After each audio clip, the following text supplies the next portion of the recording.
hold myself, my campaign, and my position to the highest levels of integrity. I also believe in transparency, which is why I can confirm that the Department of Justice is reviewing my campaign spending on security services. We are fully cooperating with this investigation, and I would like to take this opportunity to outline the facts and the truth. Since before I was sworn into office, I have endured relentless threats to my physical safety and life. As a rank and file member of Congress, I am not entitled to personal protection by the House and instead have used campaign funds as permissible to retain security services. I have not used any federal tax dollars for personal security services. Any reporting that I have used funds for personal security is simply false.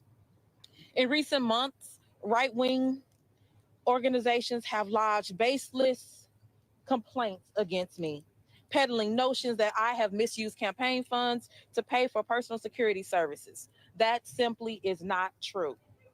I have complied with all applicable laws and House rules and will continue to prioritize the rules that govern us as federal elected officials. In particular, the nature of these allegations have been around my husband's role on the campaign. In accordance with all applicable rules, I retained my husband as part of my security team to provide security services because he has had extensive experience in this area and is able to provide the necessary services at or below fair market rate. These frivolous complaints have resulted in a number of investigations, some of which are still ongoing. The Federal Election Commission and the House Committee on Ethics are currently reviewing the matter, as is the Department of Justice. We are fully cooperating in all these pending investigations. In September of last year, 2023, after conducting a months-long investigation, the Office of Congressional Ethics found no wrongdoing and voted unanimously to dismiss the case. I look forward to this same outcome from all impending investigations. And I am under no illusion that these right wing organizations will stop politicizing and pursuing efforts to attack me and the work that the people of St. Louis sent me to Congress to do, to lead boldly, to legislate change my constituents can feel, and to save lives. Thank you. Have you spoken to a judge? Have you gone to jail? Welcome to a special edition of Straight Outta Politics. I'm your host for today. I'm CJ. Let me fix my sound 1 second. Something I always have to do here. Let's rewind. Welcome. Welcome to Straight Outta Politics. They call me CJ. That stands for Compton J or just J in real life.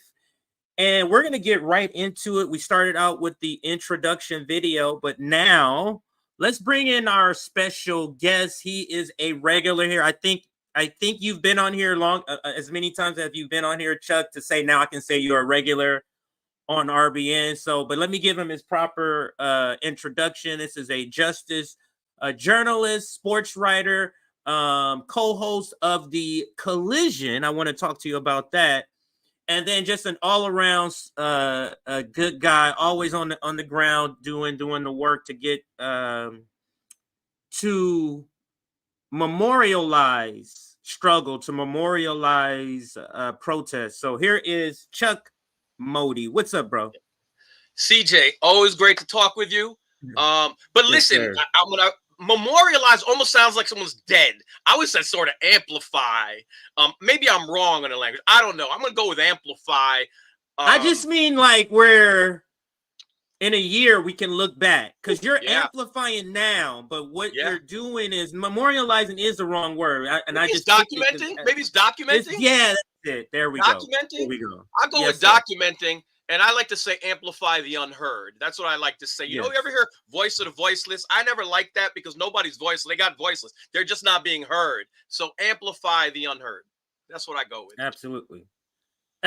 So the reason I specifically reached out to you, and I didn't tell you this, about this story in particular is because I saw your tweet, and we're going to be getting to that a little bit later in the show. So I thought that it'll be good to have you on, in particular on this topic, because for me, and this to kind of be the monologue, and I'm going to pass it to you for any sort of opening monologues that you want to give.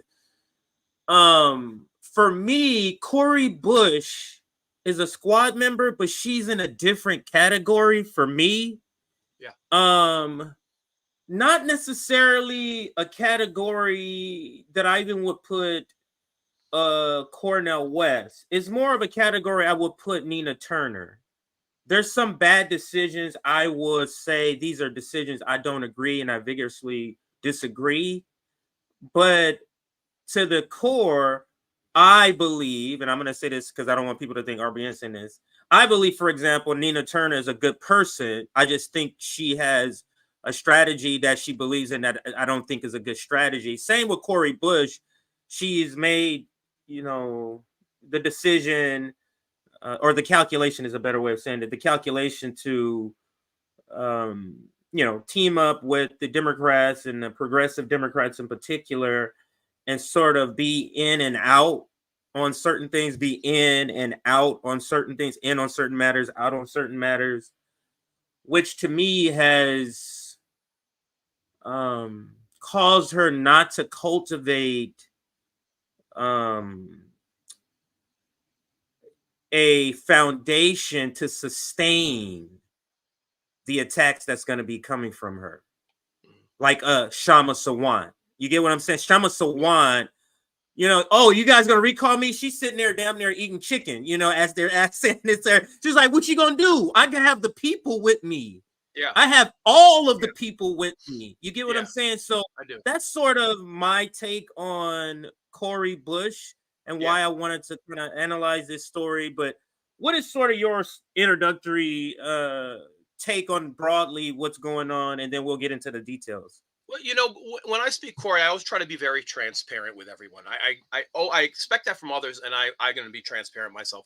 I don't know Cori Bush, who started to become the congressperson. I knew before. I met Cori in Ferguson when I was interviewing people in Ferguson. I shared tear gas with Cori Bush. She was out there all the time for years, but not even old Ferguson. When a lot of the cameras went away, Jason Stockley was a horrible cop, and there were about 40 days of protest that were hidden, but people were out in numbers. She was out there. She's been out there. So I started a relationship with Cori long before she became a congressperson.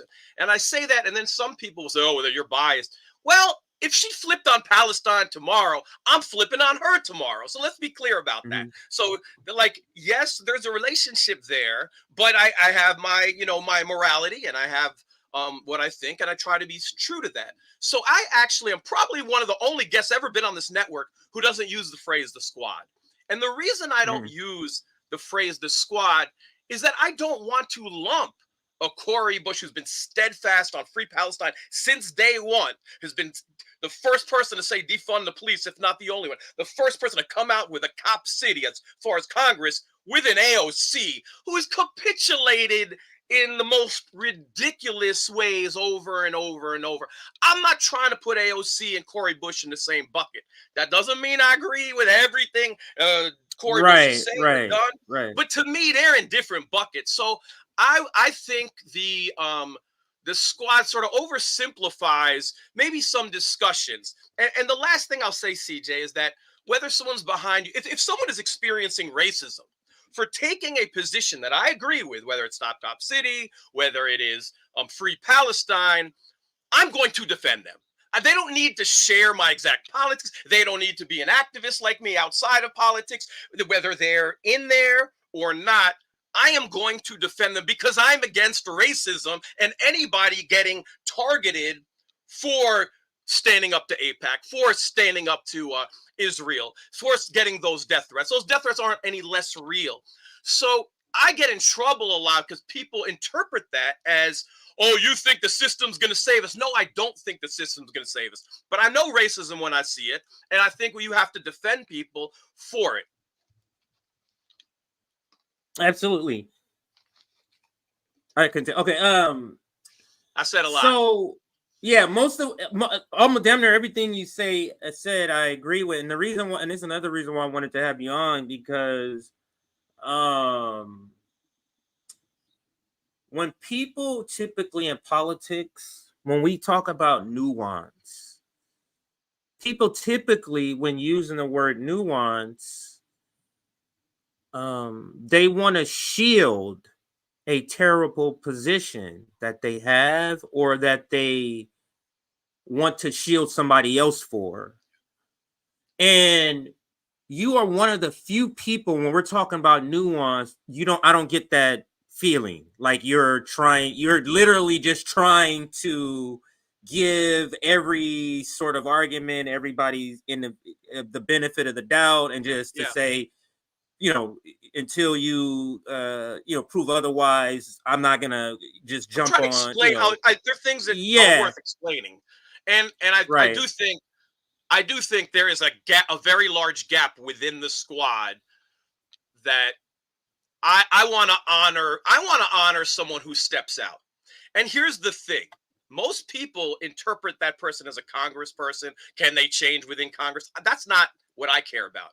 I'm in the business of protest and amplifying. The fact is, when Cori Bush and Rashida Tlaib put this legislation forth for a ceasefire resolution, like the day after October 7th or whatever, put that forward, there were only 13 co-sponsors. Now we're up to 66.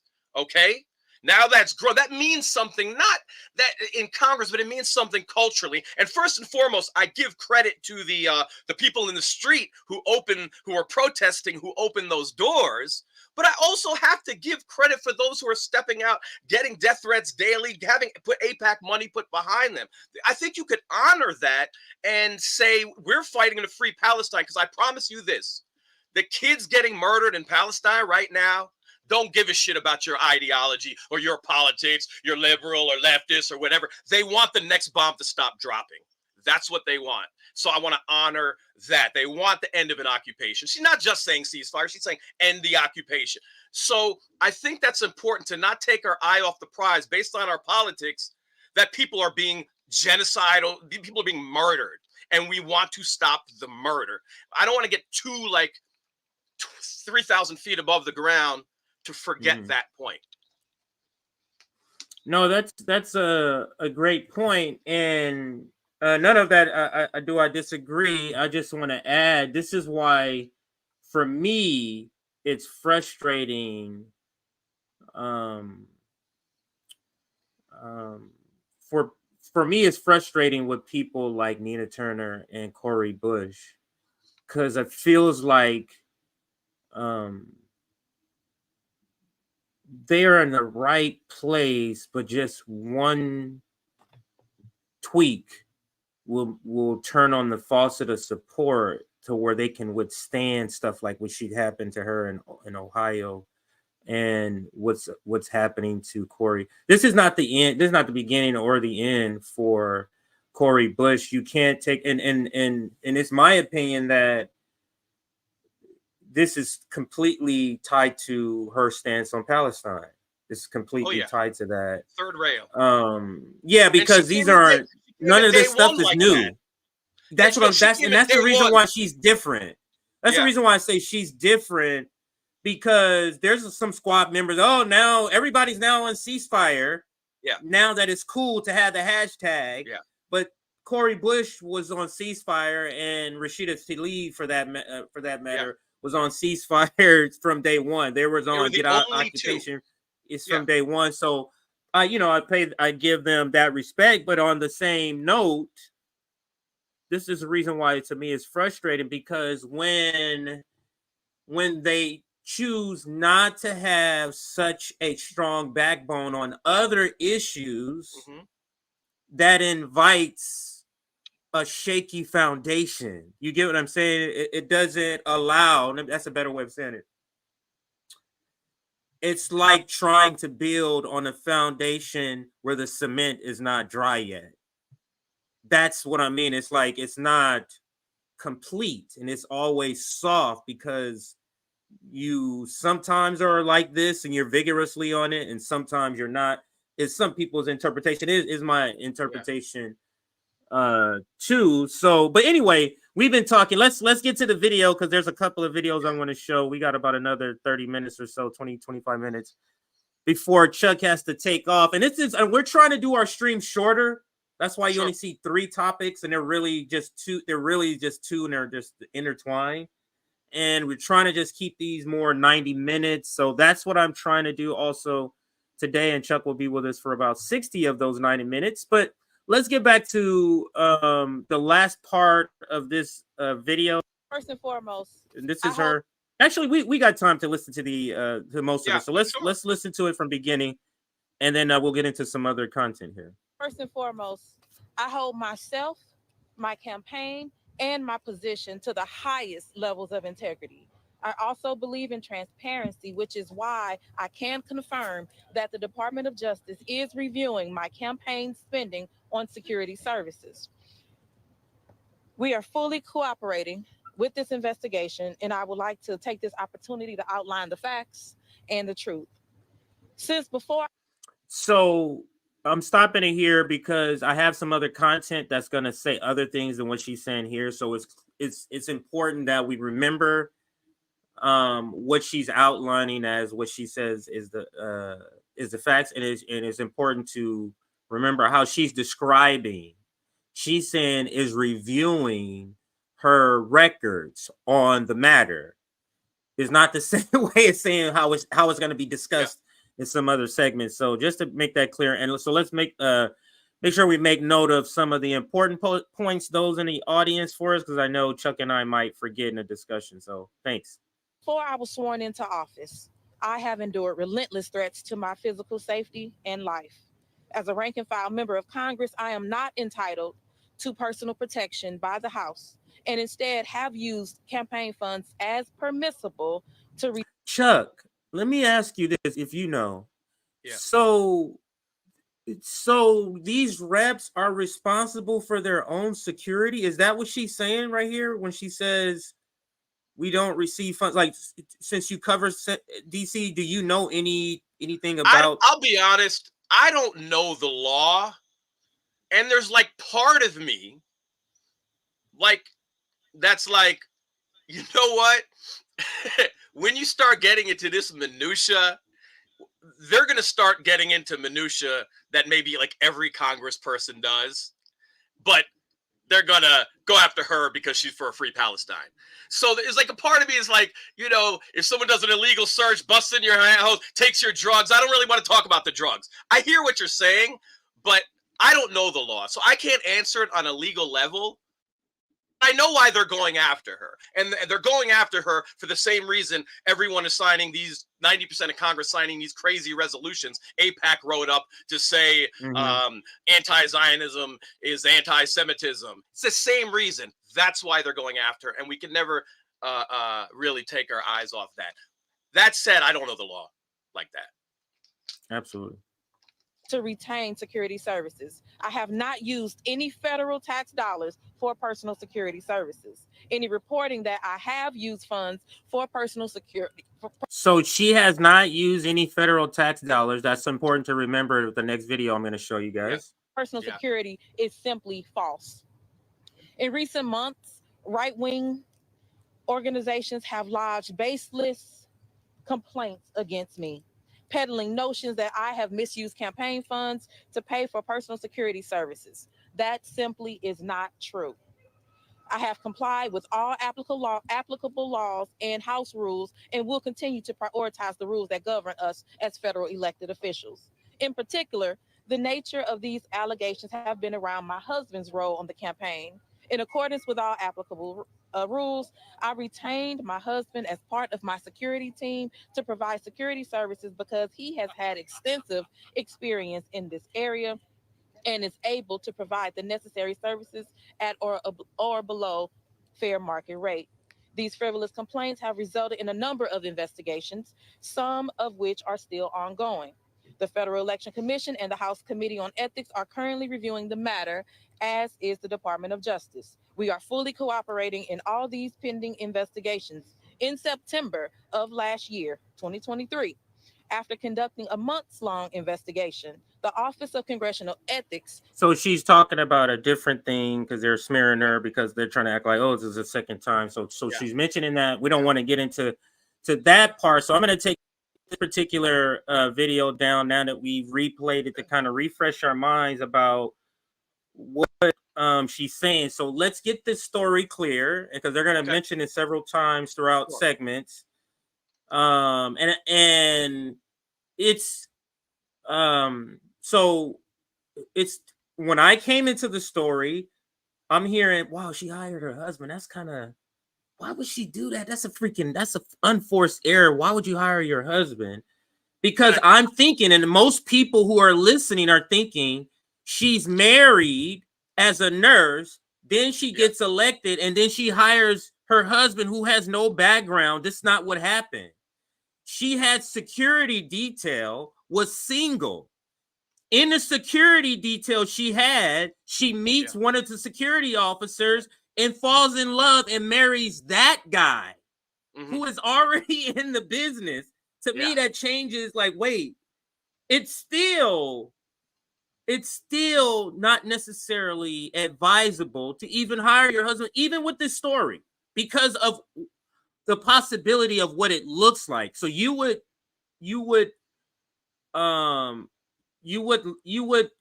sort of make a decision not to do this purely based on optics, not because you're not doing anything wrong, but optics, people were gonna, I don't want to give. That will be the only reason, because I don't see, if her husband, she met him in the capacity of protecting her. That's not as weird to me. What did you think about that detail? I don't have a problem with it all. And let me make an analogy. I'm a sports guy, right? I want to make a sports analogy to the most incestuous sport there is, and that's NFL football, and where they call it the NFL Coaches Friends Network. You have family everywhere. Everyone's a son or a coach. Kyle Shanahan, his father, brother, sister. North Turner used to have 3 of his sons on staff. It's crazy. Yeah. And when Lovie Smith, a black coach, was at Tampa Bay, I started seeing all of these stories that he hired his son as a secondary coach. And it was a big deal. And all these white people and all these white writers, because I'm going to say it like it is, all of a sudden started noticing nepotism when it's the most nepotistic sport there is. Where you been? All these people been hiring the family. Literally. For years. Where you been? Literally. So for me, I'm like, I'm not going to worry about the optics. I'm going to explain to you your racist double standard. That's what I'm going to do. And we're going to talk about all the other Congress people. You want to open that door and talk about family members in Congress? I mean, a great example is JFK, RFK. Nobody was like, oh my God, his brother. Why would you have his brother? And do you know what the underlying assumption to that is? Because RFK is qualified, but he is not qualified to be security. That's the underlying assumption. That's racism right there. So I need to challenge your racism and see if you don't have a double standard with other people. So I ain't into the capitulating to the optics. If your optics are messed up, then I need to help adjust you the way you see and give you glasses. That's how I feel about it. Yeah, and that's another reason I like to have you on. Because you're not an optics guy. You're not I don't give a damn what the optics is if this is it is. Yeah, so I like that. So let's get to this next clip, and this might be triggering, or it's going to be triggering. This is Jesse Waters. To me, he's one of the most triggering hosts on Fox, but this is his wheelhouse. He's a lot of his segments is about the squad. On every channel kind of has a person that does niche sort of things. And this guy is the culture warrior. He took the mantle of the replacing whoever else. Tucker. He replaced Tucker. The reward for firing Tucker was Jesse Waters. That's right. The reward for firing Bill O'Reilly was Tucker. Y'all getting this? Getting worse and worse. Worse and worse. All right, so let's listen to this. Let's see how much we can get through this. It's pretty bad. Cori Bush for financial corruption. She allegedly took federal funds and then handed it to her boyfriend. She hired her boyfriend to be her security guard, even though he wasn't qualified or licensed. And then she married him. That's the part I haven't found the detail to explain. Now, it's just because Jesse Waters could just be lying to his audience to say he's not credentialed and licensed because, again, she met him in the capacity where he was already working as a security person. You get what I'm saying? So Yeah. That part, I don't know if his license lapsed or something, and Jesse But did Waters. Jesse Waters have something to say about Jared Kushner in some past situation, making policy decisions about the world? I'm interested and curious because he's very interested about security level. Yeah. What does that mean? It's because I'm hesitant. Racism, man. You just jumped there. I was just about to say. It's all it is. It's all it is. So we got to expose them double standards. To label so many things racist, because I don't want to diminish the quality of the word, but it's coming to the point where if this is what it is, what else can I say? And I'm trying to find another reason for you, Jesse, and for Fox News. I'm trying to find in your logic another reason. But I haven't found that yet. But go ahead if you're going to say something. I want to share something with you personally. I never really share my personal life because personal is no one's business. But in this situation, it's just coming up because it applies. My wife is black. So let me just say this. And here's why I tell you this. We have this argument at home where I see some racist stuff, right? Like this. And I'll be like, that's racist. And I'll go into my diatribe, what you did. And she completely understands everything. She's right there with me, but she's stuck on, you know, as a black person, you can't do that. Why do you think you're like white people and could get away with that? She's stuck there, right? Like the optics thing. Like, don't you know, as a black person, you like if you do that, you know they're gonna come after you. You messed up there. Though she's 100% with me, right? And she agrees that it's completely racist, and she'll say that's an unforced error or whatever. But she'll believe both things at the same time. So I mean, and I sort of get that because it's like you're saying you want to do that, and we have those discussions back and forth. But at the end of the day, anyone, white anyway, it's still racist. And we have to call, because we want to change that dynamic that black people have to live by a separate standard. That's what we want to change. And you can only change that by fighting the optics. So anytime someone uses, so anytime someone uses the word optics, they're saying this is what it looks like to a lot of dumb people. And if it's racially based, dumb white people. That's what they're really saying. So we have to educate those people and inform those people about their double standard. But that's sort of like what's happening separately in a different conversation about immigration, because Democrats and Republicans are saying, yeah, there's a crisis at the border, but they're not talking about the same thing, or at least I'm not. Let me distance myself from the Democrats, saying Democrats and Republicans, they're more similarly talking about the same thing. I'm talking about when we say it's a crisis, we're not saying the same thing that they're identifying, that we need to close off. I would say we need to increase the number of judges. We need to speed things up. We need to allow more, let the threshold come, that's my solution. So it's not exactly the same thing, but I digress. Let's listen to this video so we can get through it before you got to get out of here. Let's listen. And now he's speaking about how they met, and he just said that her new husband has no credentials, basically. Security guard, even though he wasn't qualified or licensed. And then she married him. So it looks like a lover's kickback. Fannie Willis, now Cori Bush, both accused of steering other people's money to the men they're sleeping with. Cori Bush put her lover on the payroll, married him, so the money goes into a joint checking account now. Oh, and she blamed Republicans for that. I have not used any federal tax dollars for personal security services. In recent months, right-wing organizations have lodged baseless complaints against me. I retained my husband as part of my security team to provide security services because he has had extensive experience in this area and is able to provide the necessary services at or below fair market rate. All right, Cori's husband didn't have a security license in her district or in D.C., and she funneled $100,000. So now you see now you hear the truth come out right there. So earlier, the way he said it, he's not even licensed. And people listen, what? Just didn't a rogue person? No, it's like saying, I'm not a lawyer, but I'm a lawyer in California, but I'm not licensed in Texas. I am a lawyer. I'm just, you get what I'm saying? He's just saying he's not licensed, for whatever that even means, to have a particular license to do security in DC, he's not licensed. So that's the point that he's making here. Into him. Fox confronted him last year. Watch. What's your role in the campaign right I don't now? have a role in the campaign, man. So you're not doing any more work with the campaign, her campaign? I'm not doing work with the campaign. Obviously, I am. I'm still employed, right? Yeah, you're still a part of it? Am I still Now, this is not a good look, I must say. I don't care though. I don't care. I'm just saying, it's like what to your point of what your wife always says. I'm playing that role right now. I'm playing your wife's role is that the reason, and you know this already. You already know why Black people have this sort of dual understanding. Is that you're absolutely right.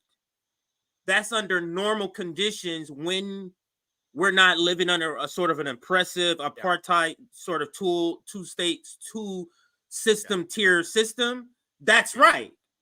Now let's talk about how we need to go about this in reality.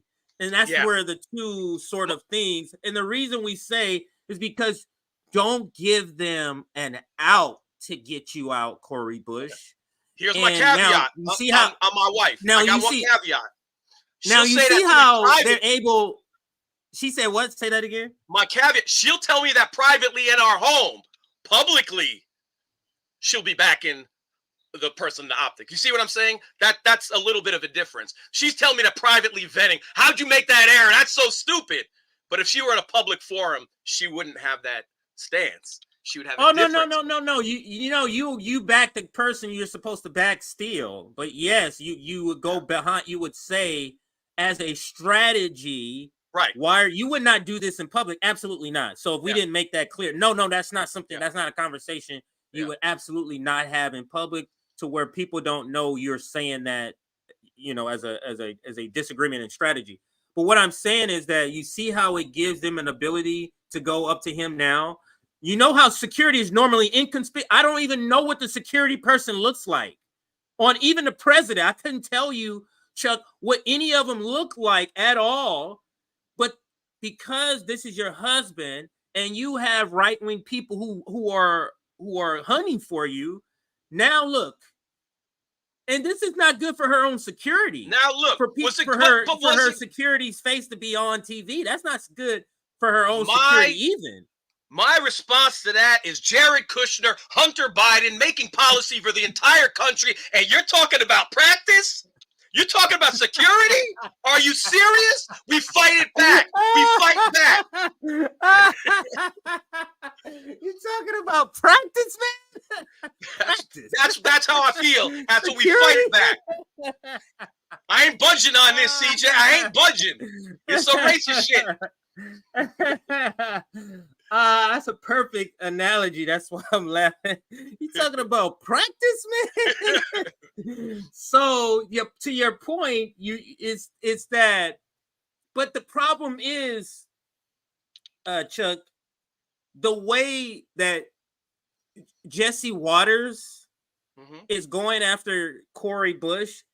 There's nobody on the left that really does that towards Kushner. In corporate media, supposedly on the left. You get what I'm saying? So it's kind of uneven. But let's get back to the video so we can get through more of this. About a few minutes left here. So the boy with it? Yeah. Yes. So obviously I'm going to work with him. I don't have a role in the campaign, except I work for the campaign. Remember, he was hired for his brawn. Now, Bush hired a different bodyguard who Primetime doesn't believe she's sleeping with. He moonlights as her spiritual guru. He's an anti-Semitic wizard who goes by the name Aha. Aha claims to be 1 trillion years old, and he has a very special skill set. I'm going to take you in the book of Proverbs and show you how to make lightning touch where you want it to. Now, I'm going to stop here, and I wanted to make sure I played this point, Chuck, because this is why Jesse Waters is not a serious person, because I wanted everybody to hear what he says about Cori Bush, but then he inserts this. Now, this may play well to his, deranged audience, because all he's doing here by inserting a completely irrelevant person is to add on to the emotion of the story, because you don't have a lot of facts. It's the Yeah, you don't Reverend have a lot of facts. Exactly. You don't have a lot of facts, so you got to go, here's this flimsy facts. Now let me just add on a bunch of emotion to this, because the facts alone can't stand, and that's what he's doing here, is a propaganda tactic. But you know what, things like this, with things like what the Republicans are doing with immigration, it's an admittance that they know this country is still racist. Why would this type of stuff land? Why would it be so scary that there's brown people who are coming up to a border because their country is in disarray? Why is that so scary unless you've been socialized a particular way? That's the point I wanted to make. That's what Trump tapped into so brilliantly in a bad way, but that's what he tapped into, and he tapped into it, and he as good as anybody. Absolutely. And let's get to a couple of more reaction while we got a few more minutes here. Here is Rep Troy. I think it's the way you said is Neas, Nehis, if you're listening, calls Cori Bush husband a thug. Now, understand, I'll say what I have to say after we play. She doesn't even support the police. But the idea to pay her thug money to try to help protect her, this and that, for what? Maybe if she wouldn't be so loud all the time, maybe she wouldn't be getting threats. Are you saying she deserves to be threatened? No, what I'm saying is that when you're out there talking the way she does, I'm surprised that people are probably pretty upset, because she's pretty radical. She's pretty radical. And maybe she should tone it down a little bit. Do you think they're trying to scare her out of her advocacy for defund the police? And this is another reason I wanted to have you on, because not only it's coming from the right, but it's coming from the left about this critique and adding in defund the police. I'm going to play this before I get your reaction, because it's on the same subject. It's about defund the police. Both of these clips I'm paying you. Now listen to Cenk here. In terms of the need for security, I get it. You know, look, we get crazy threats, et cetera, all the time. She's a member of Congress. She wants to feel safer. Okay. She's one of the leaders of the defund the police movement. Is there a little bit of irony there? Yes. Yes. So now look, guys, you can. Now I'm going to let you answer. I don't get how this is even an irony. I don't get the connection they're making, and I'm going to explain my answer. But I'm curious to hear what you have to say about these last two clips and what they're saying. How somehow I've never heard defund the police person say security is not needed. We just don't need racist police. Go ahead, Chuck. No, I think you're right. First of all, let me do the first one, okay? That dude was like itching to say the N-word. That's what I was getting at. Yeah, oh yes. You know, tone it down. Her crime is speaking up. That's her crime. Her crime is not knowing her place.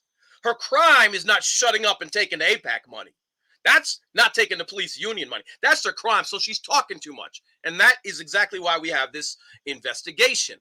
And Adam Clayton Powell was taken down this way too, by the way. If you want to go back a few decades, they didn't like Adam Clayton Powell fighting. So they went into how he spent his money, which was messed up, by the way. But like everybody back in those days were spending money messed up. So that's the crime. And but I found the first one, I think the most important piece, and Cori Bush said something about it. I do believe that's almost putting her in greater danger. I do believe that. You already have all these lunatics giving her death threats, and when he says that, it up levels the danger. So I think it's more than he just said words. I think it's just far worse than that. When you start worrying about someone's safety who's already a black woman who's taking the most anti-establishment positions. That's number one. As for Cenk, and don't call Cenk, what do you call it? On the left again, because I don't know where he is. But I just said progressive or something. Yeah, progressive. I'm playing with you. I'm playing with you, CJ. Yeah. I mean, Cenk, isn't he the one who was going for the Republican guy in California? Yeah. So Cenk is, I don't know. But anyway, I do want to address this point, which is worth addressing. I think you already addressed it. If you understand defund the police, first of all, defund the police is not like no security, no protection. They're alternate forms of protection. And if you talk to different people in the movement, they may have different ways they talk about that. So I think on some like level, it's not understanding what defund the police is. Not understanding that there are people, they want to destroy the policing system and replace with different roles. But you're going to get that irony. It's not like nobody protects anyone. So I don't see a problem there anyway. And it ain't even an officer anyway. I don't see a problem with it. And I think you're going to hear a lot of it. And I mean, at the end of the day, Jesse Waters also, and this guy, they're Jesse Waters. One time Jesse Waters wanted a video of mine. I got a DM from his crew. I was like, hell no, I'm not letting you take any video and switch it up. I told him, no, thank you.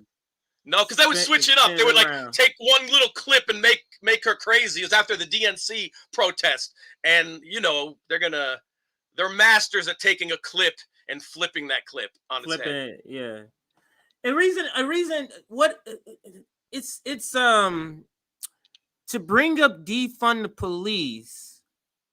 I don't know if he's saying it. Both of these people are saying it because they truly don't understand defund the police, or they're truly trying to mislead people about defund the police. And maybe the answers are separate for each one. Maybe one's different than the other. Yeah. What do you mean when you say it's both? Well, this is what I mean. When you're talking about right wingers, first of all, you're talking about a huge ignorant populace in the right wing, right? No question about it. I mean, just so ignorant from the TV they're getting. They're ingesting Fox News all day. They're ingesting Newsmax, whatever. But then you have the people at the top. They're actually very smart. And they're manipulating all of those people. And those people are manipulating. They all know they're saying BS. They all know they're trolls. They all know they're trying to hit that nerve within white America to inflame their maybe subdued bigotry. Those people are smart. They're doing it intentionally. But many people come on board and they naturally echo those things and they believe it because they see these other people in power saying it. So it's almost always both. Absolutely. All right. So it's actually lining up just perfectly. You got to get out of here in just a few minutes. We only have a couple of more segments, and we're going to be getting out of here too. So maybe another 35, 40 minutes in the entire show. But Chuck is going to be taking off. I can stay till 3:10. Oh, really? Yeah. I got a note. Yeah. Okay. All right. So yeah, I'm back till 3:15. I'm good. So I can stay till 3:10. Yeah. All right. We'll continue. I was about to let you go. So we'll continue on with the show with a couple of more receipts here, and really just an article just so we can get more details. But what I wanted to say about this critique on defund the police with this, it came right out of left field for me. I'm listening to this story and I'm like, defund the police. I'm like, what? I don't even understand the connection that to even go, man, that was a good point. Like, ooh, mic drop for you. Because I don't even understand the connection that they're even trying to make. But just so people understand, defund the police is that the policing now we are against. How policing is now, how security is done, how protection is done now. Mean we want to defund the strategy of protection now. That doesn't mean we want no strategy of protection. That's not at all what that means. So why it made no sense to me is because, wait a minute, Cori Bush wants to defund the state apparatus, the state security apparatus that's not securing anybody. Yeah. He wants to defund that. Yeah. That has nothing to do with her wanting security, especially from people like who you saw that rep on that steps. If he was a regular person, I would be fearful of that person if I was her. So she needs protection from maniacs who don't like her radical positions in a white supremacy country. So she needs security for that. That doesn't mean she needs state security, meaning police. So I know our audience, the majority of our audience understands this and gets this, but just for those that maybe listen to us, drive-by listeners, I hope that's clear sort of explanation of why this doesn't make sense. But anyway, let's get to some other receipts. I'm gonna let Jank finish out what he says in this clip, and then we have a couple of other articles just to kind of cover for this. Let's listen.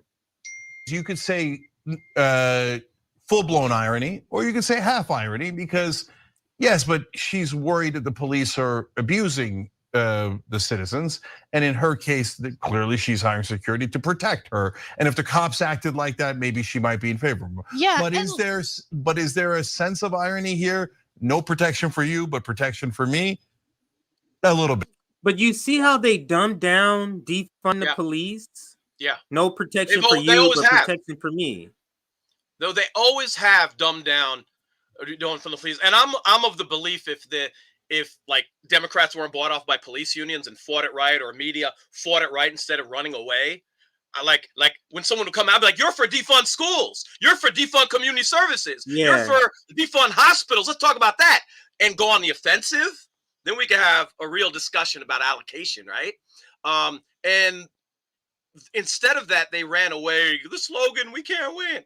And what we've learned since then, all those slogan people, right, who really were actually didn't care, all the slogan people, we've learned any combination of words that the right wing puts their mind to, they can weaponize. It could be Black Lives Matter, the most benign phrase of all time. Right. It could be about anti-fascist. It could be critical race theory is around for decades. They turned it into bad words. Now it's DEI. I'm against equity. Oh my God, equity. Equity's good. Equity's good. You know? Woke. They want to attack. They turn woke around. That's crazy. But go ahead. Woke. So that's the crazy. idea that there's a bad slogan tells me you do not understand the nature of the right wing and their power. They can turn anything and any combination of words into an attack in any way. That's how I feel. All right, let's read her statement. This is her official statement. Actually, let me back up so you can see. Oh, you can see on the right-hand side that this is officially from Cori Bush, where she says, my statement on campaign spending. And it's essentially the same thing. I'm not going to read it, one, because it's too small. And it's essentially the same thing in the video that we saw, where she read a couple of things. She summarized what she says here. That's basically what she does. So, but I just wanted people to know there is a statement you can go read. It's on her website. It's here. If you Google it, you would also see it. Now, we saw how corporate media corporate right-wing media covered it. Now let's hear how corporate, this is supposedly, I guess, the middle. Isn't that? Yeah, CNN is supposedly in the middle and MSNBC is supposedly the left-leaning or liberal. So this is the centrist coverage of this, and let's listen. We have breaking news that we want to get to. Democratic Congresswoman Cori Bush is speaking out after confirming that the Justice Department is reviewing her campaign spending on security services. She claims there is no wrongdoing on her behalf. She's being accused by some in Congress of misusing funds to pay for security inappropriately. She's being accused essentially of hiring her husband. We're expecting that she's going to make some remarks. Let's listen in from Capitol Hill. All right, so first and foremost, I hold myself, my campaign. So I'm going to fast forward because this is the part we hear, but I didn't want you guys to hear the introduction. And then I want to hear what's said afterwards, and that's this part here, some of the reporting. So let's listen to the rest of the reporting. Oops. Let's go back a little bit more right here.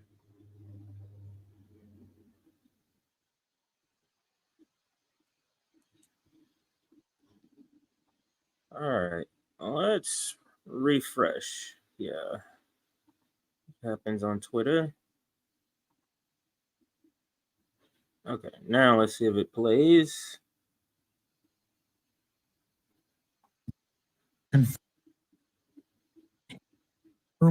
Right here.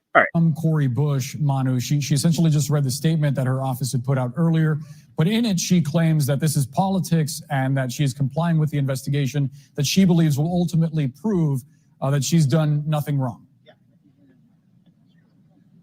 Yeah, and look, she's not answering questions about it, as you saw right there. As you're right, Boris, this is essentially word for word of exactly the statement that she just put out, reading that off of her phone, not answering any questions, and her aide saying she wouldn't take any questions either. The question, too, of course, she says she's cooperating. To what extent? Are they talking? Has she spoken to federal prosecutors? Has she actually agreed to come testify before a federal grand jury? And where exactly does this investigation stand? We do know that the House, that the Judiciary Committee has subpoenaed for documents regarding this investigation. That was, of course, announced on the House floor just yesterday. So what exactly does that mean pertaining to this investigation? She is trying to make the case that that she did not misuse taxpayer dollars and that this is about campaign funds that were used to retain her husband's security firm. I guess he has some security expertise, it appears, to retain his services in regards to threats that she had received. She said that he has expertise. She said that it was below market value. It saved money to go this route. But there are still a lot of questions about the nature of all of this. But as you can hear from the Congresswoman, she said she did nothing wrong, but not a lot of questions here, just not a lot of answers for us. Yeah, we know you'll stay on top of the details of this investigation. You notice how these anchors, these reporters, they pick and choose when they want to defend different people in media. Oh, yeah. Like if it's Hunter Biden and they were saying these things, he would turn to the audience. Now, GOP said this, and this about Hunter. None of that is true. And this is, you get what I'm saying? They pick and choose when they want to defend certain people. But let's get to the next receipt here, and that is something cool, though, in there. I think they messed up. In one of the pictures, she's behind Rabbis for Ceasefire, and you could see the sign, Rabbis for Ceasefire. I was there that day when she was there with the rabbis. So I love that they probably missed that when that got in the clip. Because you talking about here somewhere? No, in the previous clip. Answers from... Okay. She was standing behind a sign, Rabbis for Ceasefire. I mean, obviously, many people won't notice it, but I love that it got slipped in there. I'm pretty sure on purpose, with all those cameras. But let's get to your tweet, and here we go. And we're going to cover a couple of people's tweets right now. Here's yours. It says, breaking rep. Cori Bush is targeted for being loudest congressional voice for a free Palestine. I don't know if you had any subsequent tweets. No, I saw it, and I just immediately tweeted that.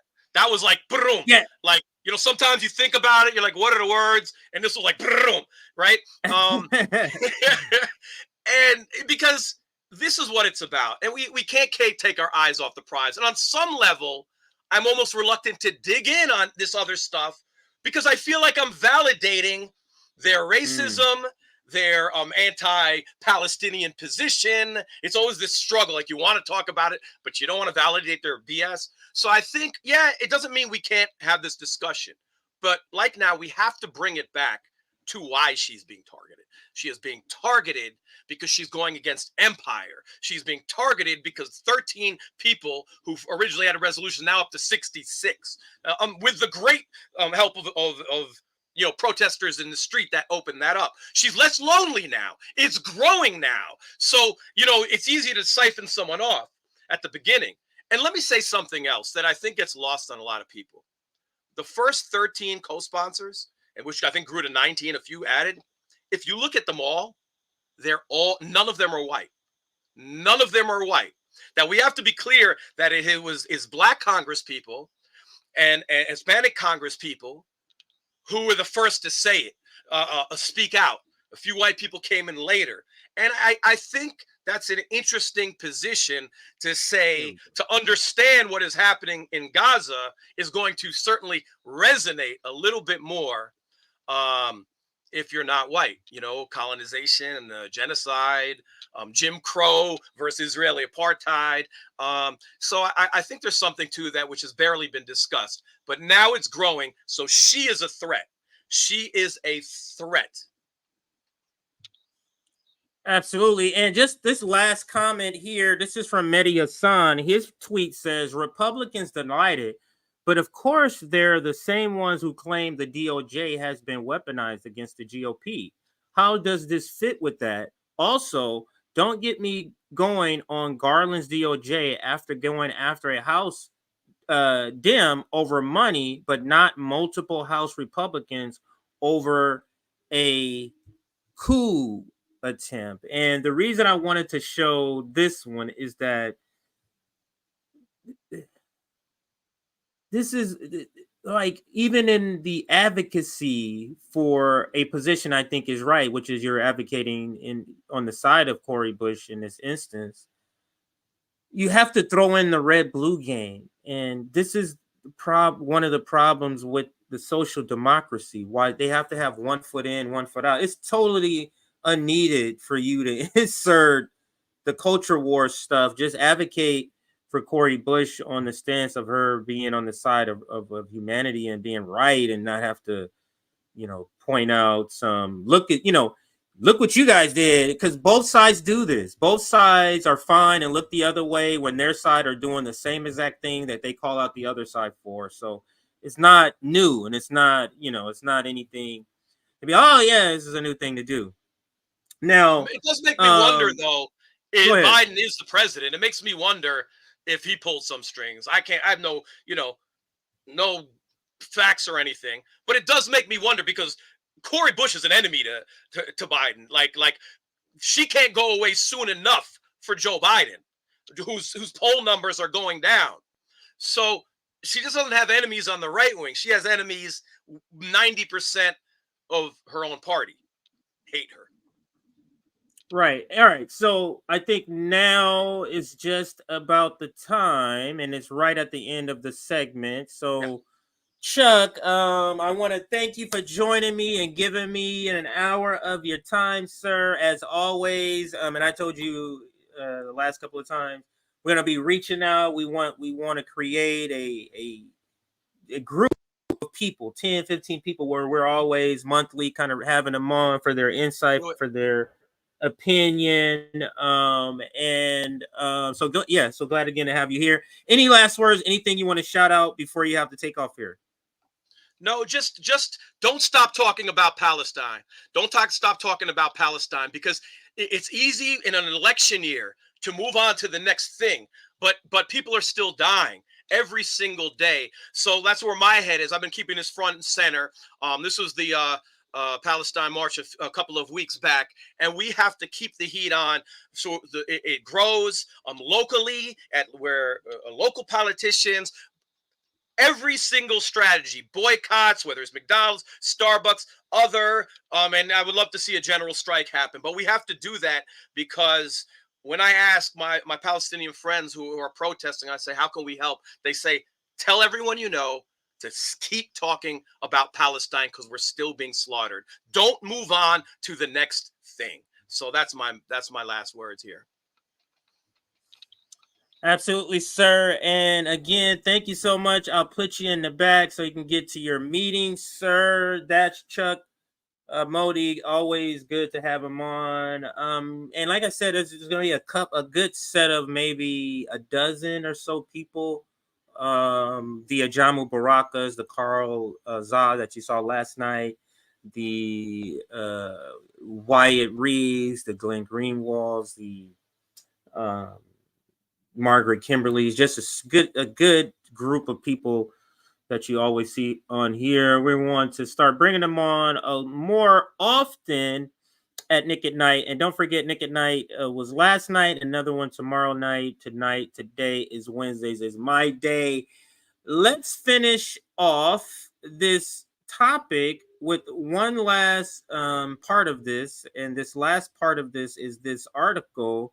This is from a local newspaper or a local news outlet in Missouri. This is from the St. Louis, what is it again? St. Louis Today. and then we'll get to the other topic. It's kind of intertwined. Justice Department, I said Democrat, Justice Department investigates U.S. Rep. Cori Bush handling of campaign funds. And then it goes on. I'll read a little bit of the detail. And then we have our other story, the Biden campaign. I don't know what they're going to do. It is looking absolutely terrible. A new poll came out, Bloomberg, just today. Absolutely terrible. But here is the article. Let me see how, I've never used it where you play it, the article. So I want to try it. Let me just try it. Let's see how it goes. So it's first time. I don't know if it's going to. Just a quick word from our sponsor. Fame. Yeah. So it's a commercial. All right. So never mind. I hate commercials, by the way. That's one of my biggest pet peeves is commercials. All right. So not doing that. So let's get back to the article. We can just do it the old fashioned way. And that's by reading. The U.S. Department of Justice has subpoenaed records from the U.S. Rep. Cori Bush as part of an investigation into her campaign spending. Bush on Tuesday confirmed the federal probe into her spending on security services. In a statement, the St. Louis Democrat labeled allegations about the spending as frivolous. Goes on to say, right-wing, this is a quote from her, right-wing organizations have lodged baseless complaints against me, peddling notions that I have misused campaign funds to pay for personal security services. That is simply not true, end quote. And that's one of the things she said, and you saw the video of it. Back to the article, her response came shortly after reports by New York Times and other news outlets that federal investigations had subpoenaed records from her congressional office. Bush's spending on security services, a topic previously reported on by the Post-Dispatch, had been the subject of several ethics complaints. So this is referring to when she said there have been a lot of right-wing accusations. So a bunch of right-wingers, this is from her point of view, have made a bunch of ethic complaints that have, of course, involved into these investigations. And then it talks about the statement here. It shows you, let's continue with the article. The spending by Bush on security has been substantial in her first 3 years in office, according to her campaign reports. Campaign money and congressional office funds are separate accounts. Office funds are taxpayer dollars, while campaign funds are donated by contributors. Since taking office 3 years ago, Bush campaign has spent more than $710,000 on her personal security, according to reports filed with the Federal Election Commission. The reports cover from the beginning of Bush's service in Congress to January 2021 through September 2023. Campaign report for final quarter are due on Wednesday. So the last quarter of last year are not due. So we're talking October, November, December. Those numbers, the 710,000, that's just including up until September of last year. In her 3 years in Congress, Bush has drawn criticism for the amount of money she spends on private security, while also being one of the most vocal advocates for the movement to defund the police. And here's, even in this article, now these are corporate, even this local article. Local articles are better. They're less laced with propaganda so much, but they're still in line with the cornerstones of the propaganda narrative. As you see, they stay here when they're talking about defund the police, connecting this to it. One is getting rid of funding of a corrupt, racist organization that's ran by the state, who doesn't protect people but inflicts order given by the state. The other is protection from you and violence from other people. Those aren't the same thing. The police department can't provide the latter. But let's continue. After Bush has has been in office for 1 year, news website Axios showed Bush as having spent more than any other U.S. House member for the 2021 year. That would be a little suspicious. The largest share of Bush's campaign allocation for security, $380,000, has gone to Peace Security, a St. Louis firm that has been showing up in her campaign reports in mid-2021. Her bodyguard, Nathan Davis, who has often been shown at her side at public events, has been paid $137,000 in Bush 3 years in office. Another security company, RS&T Security Consultants, has been paid $73,000 her campaign, and then it goes on to another one. All are protective consultants. Then there are the payments to Courtney Merritt's, Bush's husband. He has been paid more than $104,000 since began working for her campaign in 2022. His duties originally listed are security services and remain classified that way after they are married. But then in mid-2023, to Merritt's, or Courtney, her husband, were reclassified as wage expenses. Security services to wage expenses. Her spending on security, specifically using her husband in that role, has generated two specific allegations against the Bush campaign: converting campaign funds to personal use and fraudulently reporting a false purpose for campaign distribution, basically embezzling money, and this is the reason you're giving from the campaign fund. That's the allegation. Both complaints, sorry, did I miss the second complaint?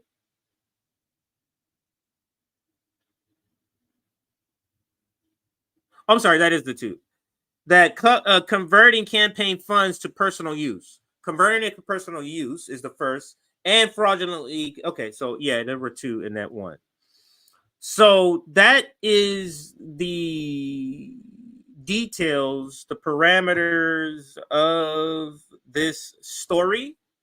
And the reason I give it this label, let me put this back up here. It says the establishment targets Cori Bush when making a deal with the devil comes back to bite you, because, like I said, Cori Bush can withstand the establishment sort of smearing that's coming, but she can withstand it a lot better with a strong base, and you only can build a strong base if you stand with them on every topic, and she doesn't do that.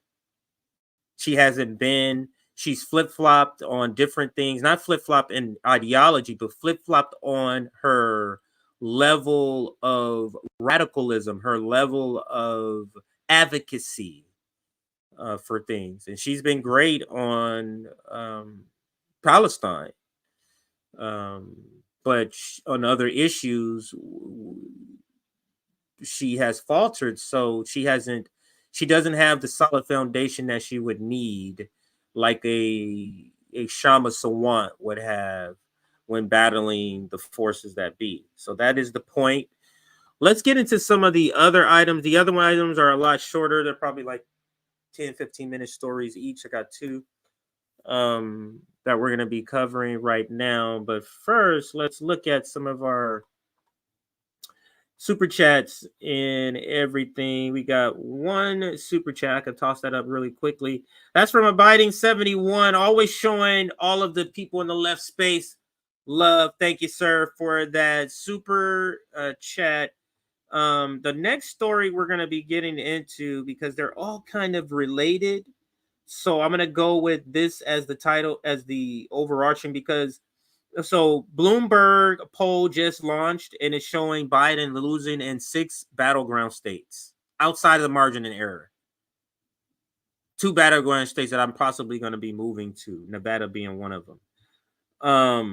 And then as an example of why he's losing, I guess we can use this Donald Trump story, and that is Donald Trump calls out Joe Biden for finally going into East Palestine a year later. So I forgot about that. So Biden has yet to go to East Palestine, and he's going to be going there, but it's like, is it too little too late at this point? I mean, it's almost too little too late, and let's get into that. And we're going to start here with this headline for this story. But let me look at a couple of more comments here.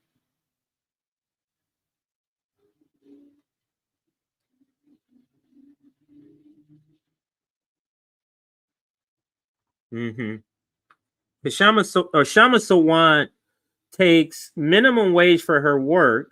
They can't get her for anything. Even she married her political organizer husband. Wow.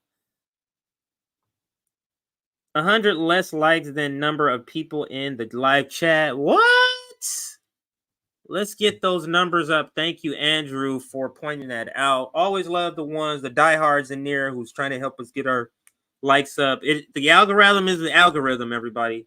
We need your help all the time for every stream. If you hit that like button, it helps out us in the algorithm. It's like if we're lifting, if I'm lifting this big thing, you see me struggling, and you come over and help. We still gonna struggle together, but now it's two people struggling, which is a lot easier than one. You get what I'm saying? So that's all that we're asking when you hit that like button, is that hit that like button. Let's maximize where we need to be. Right now, I see 180 was the last time I checked, so we can get to at least 375 people, because there's been over 500 people at some point has come in and left. So right now we may have 300 people watching. That doesn't mean that's the total, because somebody can come in and other people can leave and the number stays the same. So we've had over 500 people here. So getting to 500 likes, for example, should be fairly easy if everybody would just hit that like button. But let's get back to the story so we can keep this stream under the time wanted. And let's start the next segment here in did I put it in here? Actually, we're going to start here. Are Democrats trying to hand the election to Donald Trump because things like Palestine and immigration and student loan and $15 minimum wage and healthcare, it almost seems like they're going, okay, we have a possibility, it's a 50-50 chance that we can win the election in November. How can we change that 50-50 chance to a 30-70 chance, 30% me, 30% Democrats? That's what it feels like the strategy or the mantra is. And here's the headline. New poll, Trump currently holds massive lead in Wisconsin, along with 6 other swing states. Now, this is a media outlet in Wisconsin. That's why they single out Wisconsin, but the numbers in the articles about all the states.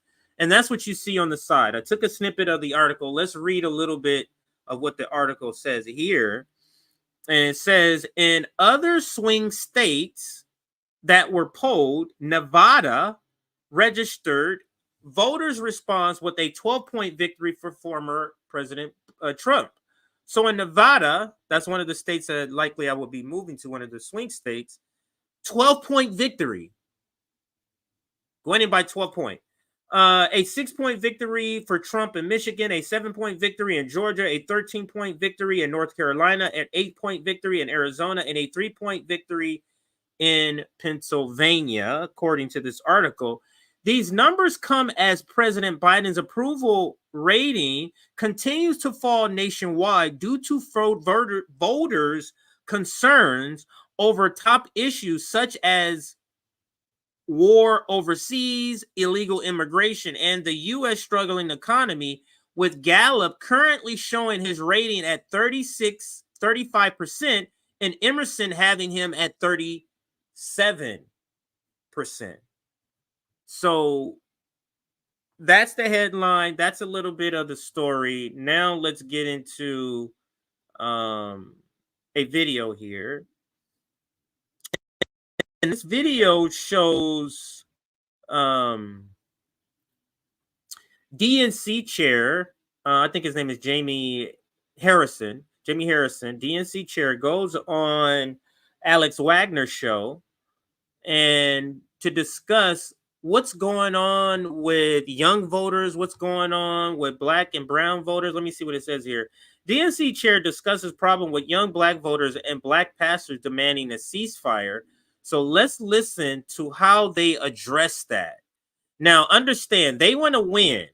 So they must have come up with a very, very good explanation. And they said, hey, I'm the DNC chair. I'm going to go deliver this great explanation that people are going to listen to. And they're going to go, yeah, aha, that's it. Let's listen if he has that answer. Let's listen to Jamie. Numbers that we keep getting when we're talking about communities of color, black voters especially, I mean, we're critical to Joe Biden's success in 2020. There seems to be a real generational divide. I was at that barbershop. Mm-hmm. You had an engaged constituency, but they were almost exclusively older black voters. Do you see a problem here with the way this campaign is reaching out to or resonating with young black voters? I think, this is something that in politics, and I think you see it in religion as well, is understanding that young people are getting their information in a different way. Yeah. That young people are processing their support in a different way. They're not so much tied to institutions, but they're more aligned with what their values are. Yeah. And so that is forcing the political parties to begin to change the way that they reach out to those young folks. And so the Biden campaign understands that. That's why the $25 million at the end of last quarter to begin to have those conversations on social media, in the mediums in which young people are. Do you think it's just the medium, or do you think that there's a problem with the message? And I'll ask you specifically about the president's support of Israel and the war in Gaza, which anecdotally and from some reporting has really hurt him in really important communities of color, whether they are Arab American, Black American, people who have been historically oppressed, who see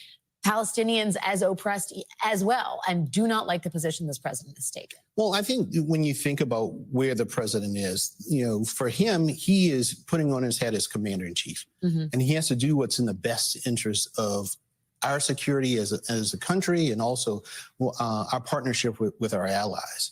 And so sometimes politically that may not always be the most resonant thing, but in the end of the day, we have to understand that these elections are about contrast. And the president often says, don't compare me to the almighty, compare me to the alternative. We know under Donald Trump, this is a man who from day one wants to put a Muslim ban, from day one believes that he should be a dictator. Now, she asked a specific question, and you notice they don't have an answer for it. How do you still, after so many months of polling being terrible for you, after being denied access to some Muslim Arab leaders in Detroit, and we're going to get to the mayor of Detroit's video exchange on when he goes on with Dana Bash. Like, how are you still not having an answer for this part? That's what's so weird to me. So let me take it back. Understand, let's listen to her question and listen how he doesn't answer. He just goes back to Trump is really bad. The important communities of color, whether they are Arab American, Black American, people who have been historically oppressed, who see Palestinians as oppressed as well and do not like the position this president has taken. Well, I think when you think about where the president is, for him, he is putting on his head as commander in chief, and he has to do what's in the best interest of our security as a country, and also our partnership with our allies. So, and this is another thing they're trying to do now, and you've been seeing it probably the last, I want to say 3 to 4 weeks. They've been using this strategy of, we're not governing by the polls. Sometimes you have to make hard decisions, and those hard decisions, they're right, but it doesn't resonate. That's what they're trying to convince you of, is that Joe Biden is making righteous, correct, just decisions based on the security to the advantage of the security of the United States. That's what he's saying, and that is completely to the opposite. Supporting Israel has caused what to happen in the Middle East that's going to be drawn in the United States. So it's the very opposite than what he is saying. but you're trying to present the terrible imperialist colonial decision you're making to support genocidal Israel as you're making the right decision for our security. So we have to ask then, who are they referencing when they say the right security, the right for our security? Are they talking about the security of corporations? Or they're talking about the security of average working Americans? Because the average day working Americans, the security would be not to support Israel. But if you're an imperialist power who is worried about having influence in the Middle East, who has resources, then Israel becomes a top priority for you. You see what I mean? So it all depends. Don't assume the phrase that these corporate people are using applies to us, regular Joe Schmoes, because they do not. Let's let them finish. And so sometimes politically that may not always be the most resonant thing. But in the end of the day, we have to understand that these elections are about contrast. And the president often says, don't compare me to the almighty, compare me to the alternative. We know under Donald Trump, this is a man who from day one wants to put a Muslim ban, from day one believes that he should be a dictator, from day one believes that immigrants are poisoning the blood of America. Joe Biden's a good man. He's a decent man. He's always going to try to do the right thing based off of his experience and the wisdom that he has and the relationships that he has. And so he is also engaging with the communities that want different policies to say, listen, I want to hear from you. I want to talk with you. I want to figure out ways that we can work together in order to move this forward. And that's why we are so fortunate to have him as president, as opposed to someone who is just focused on retribution and payback. Someone who is decidedly not going down to barbershops and talking to voters about what they care about, decidedly not talking about his actual policy plans in a substantive way. Jamie Harrison, it was a treat to run into you. So there's a part here I want to make sure I cover that he says. To say, listen, I want to hear from you. I want to talk with you. Do you want to hear from them? So let's keep in mind what he says here. He's saying the Biden administration is reaching out saying, these communities that disagree, we want to hear from you. We want to talk to you, because in this next thing that I'm going to be showing you, the mayor of Dearborn going to be addressing that specifically. And then there was another part that he said here. Day one believes that he should be a dictator. From day one believes that immigrants are poisoning the blood of America. Joe Biden's a good man. He's a decent man. He's always going to try to. This is the next thing. Yes, Joe Biden, this is what they're trying to sell. Yes, Joe Biden is supporting a genocidal state, but he is a good man at heart. I would imagine this is the same sort of selling tactic at in the ending years of the Atlantic slave trade in the United States, like 1843. It was this same sort of logic that they would have to explain away. But anyway, I digress. Let's get to the next part of this, because the next part is bringing up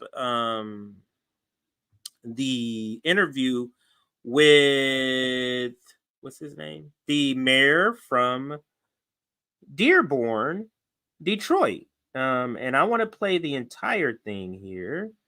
So let's bring it up on actually YouTube TV here. This is not a video. I couldn't find it full on video, maybe because I know this is 2 hours ago when I was prepping this. Let's make sure I'm at the very beginning here. So we're gonna let it play. So let's listen. This is the mayor of Dearborn, Detroit. So when we're talking about Joe Biden, we're talking about his poll numbers. These are the people why your poll numbers have dropped and has remained low, and likely why you're going to be losing the election. For people like this guy that is about to be interviewed, Mayor of Dearborn. Let's listen to this exchange. President Biden's strong support for Israel in its war with Hamas has many Muslims and Arab Americans furious with him. While the president has pressured the Israeli government to rein in its military campaign It has left thousands in Gaza dead, and he has not called for a ceasefire because President Biden says that would only benefit the terror group Hamas.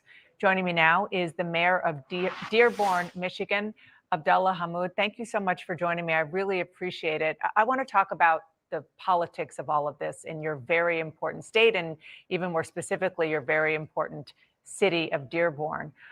The Congresswoman from Michigan, Rashida Tlaib, did meet with President Biden's campaign manager on Friday. You declined to meet with her. Why? I don't think that this is a moment for electoral politics. I think over the course of now 115 days, Israel has murdered more than 26,000 Gazans and displaced over 2 million. And so for us, this is an issue that demands action and not lip service. And this is an issue that requires policymakers to come talk about taking a different course of action. And that's not a conversation you have with campaign staff. Have you talked to anybody on a policy level? Would you like to hear from the Biden White House? I think if you're going to send a delegation to Dearborn to meet with a collective group of Arab Americans and Muslim American leaders, that should most certainly be a senior policy making team. But for us, it's just dehumanizing when you send campaign staff. It sends the message that this is purely one of political of means. And for us, Palestinian lives are not measured in poll numbers. And so we have to have a serious dialogue about moving forward. So I should have said prep set this up like this too. These cable news anchors that do these interviews and these are sort of if you're a lawyer, permission to label the witness a hostile witness. That's what this is. This is a guy. From her point of view, she represents the establishment who's trying to paint Trump as the next Hitler and elect Joe Biden. So to her and the people she represents, this guy on the right is a problem. And he is the problem. Young and brown or black. And you are not supporting the people you should be supporting. So understand that's her perspective. From her perspective, this is not a friendly person. And it's going to start to show. She, in the beginning, asked a couple of cool questions, and then you'll see how it begins to change. That she's still trying to keep her demeanor quiet and civil, but clearly she is advocating for a particular position, and clearly she's trying to push back on something that is not her job to do. Because you don't push back on other stuff that you would claim as lies, and you're going to see what I mean when they get to that part. But let's listen. How can President Biden earn the trust of the Muslim American community? Now, let me rewind it. Because now he says a lot of good stuff. Let's listen to him again. Important state, and even more specifically, your very important city of Dearborn. The Congresswoman from Michigan, Rashida Tlaib, did meet with President Biden's campaign manager on Friday. You declined to meet with her. Why? I don't think that this is a moment for electoral politics. I think over the course of now 115 days, Israel has murdered more than 26,000 Gazans and displaced over 2 million. And so for us, this is an issue that demands action and not lip service. And this is an issue that requires policymakers to come talk about taking a different course of action. And that's not a conversation you have with campaign staff. Now, that's a fantastic answer. That's a fantastic answer. So if you were in negotiations about a salary, about anything, I'm using this because it's easy to understand. So if you're in a negotiation with this new job about a salary, and they say, okay, we're going to send this is our offer. Now this is our final, but we can negotiate. We'll negotiate. And then they send their head janitor as the negotiator.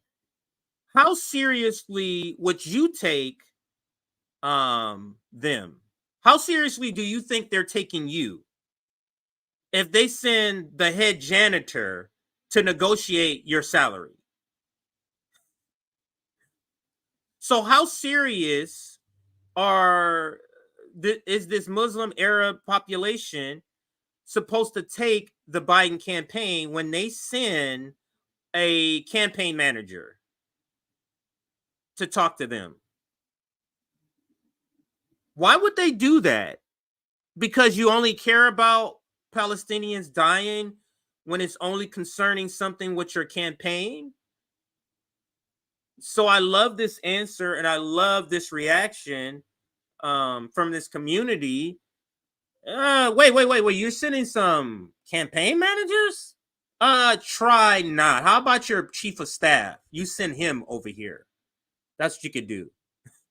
You know what I'm saying? Like, send some serious people, not these people, because it's just an indication that you are not taking me seriously. You're just trying to pander to me. More than 26,000 Gazans and displaced over 2 million. And so for us, this is an issue that demands action and not lip service. And this is an issue that requires policymakers to come talk about taking a different course of action. And that's not a conversation you have with campaign staff. Have you talked to anybody on a policy level? Would you like to hear from the Biden White House? I think if you're going to send a delegation to Dearborn to meet with a collective group of Arab Americans and Muslim American leaders, that should most certainly be a senior policy making team. But for us, it's just dehumanizing when you send campaign staff. It sends the message that this is purely one of political of means. And for us, Palestinian lives are not measured in poll numbers. And so we have to have a serious dialogue about moving forward. How can So all of these first questions feel very mechanical. Like, I'm just reading until I get to where the part that I know my real job. These are just introductory sort of questions, you know, like small talk sort of questions before I get to the real thing. That's absolutely what it feels like. And let's see if that's what it ends up being.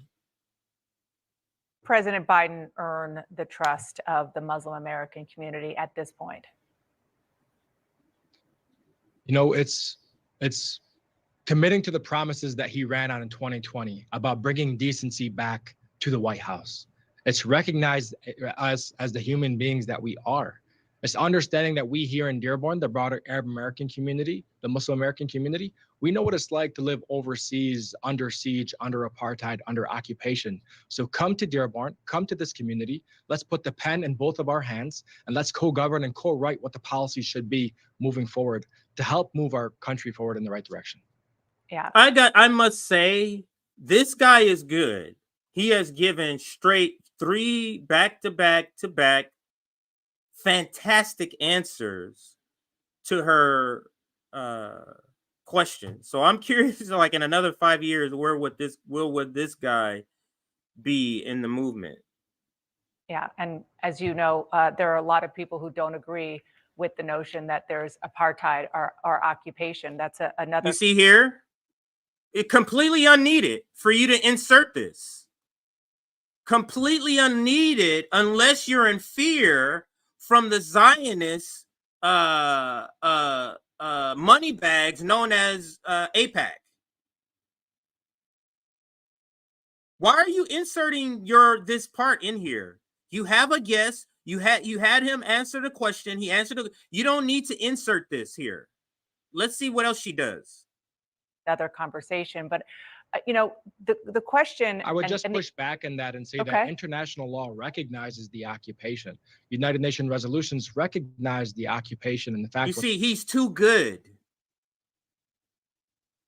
Because she said her little AIPAC paid line to insert anytime they say stuff like oppression. They've been paid by AIPAC to make sure they say many people disagree with that. But then most guests don't push back when she says that, but he does. He said, no. This is factual evidence. Here's these international organizations have already labeled them this. This is what pisses her off. Let's see how the interview continues. What's unfolding is apartheid. Every apartheid expert across the globe recognizes this crisis for what it is. Having somebody's political idea for what's unfolding versus reality is what the problem is here. Okay. Did you hear that? You saying this is not apartheid is a political thing. Living in reality, this is apartheid. You are not calling this apartheid for political reasons, and that's the point he's making. This guy is freaking fantastic. And there are a lot of people who disagree with some of those conclusions, and the notion of occupation is, again, we're not having this debate right now, but I will just say, why are you saying anything then? If you're not having a debate, Dana, why are you saying anything about it? Let your guest make his point, then you move on to the next question.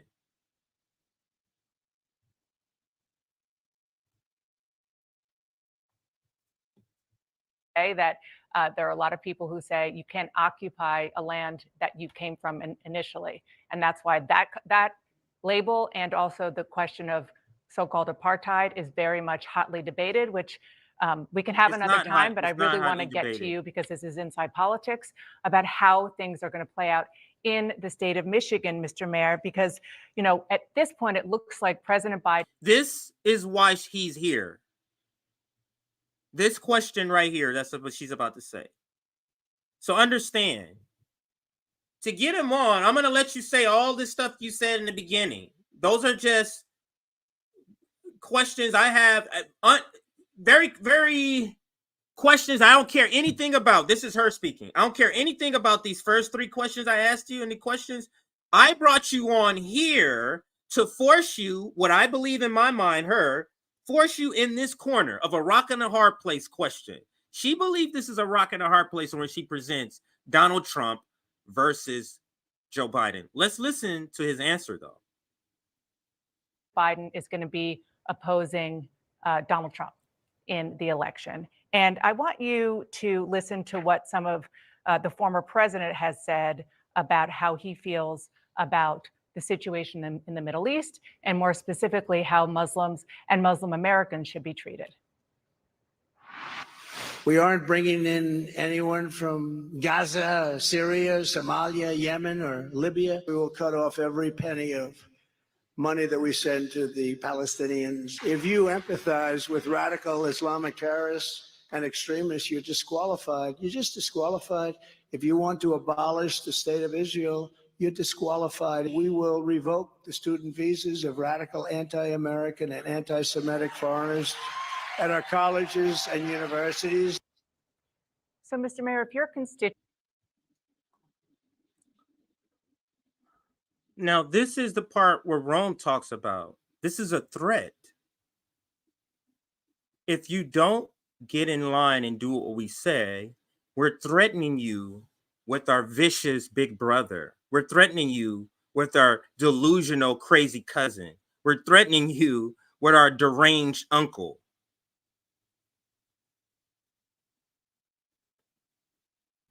It's a threat.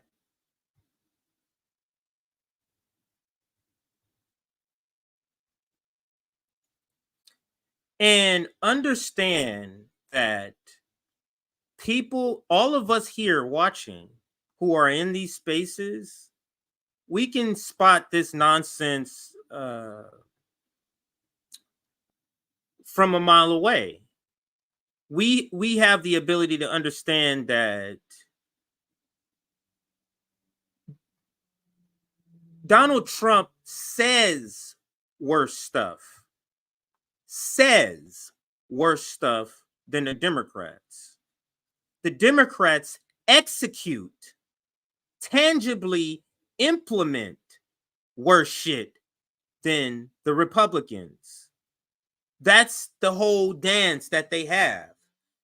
Republicans are here to scare you with rhetoric so that you go ahead and do the things that the Democrats are going ahead and sneak you by. Welfare reform.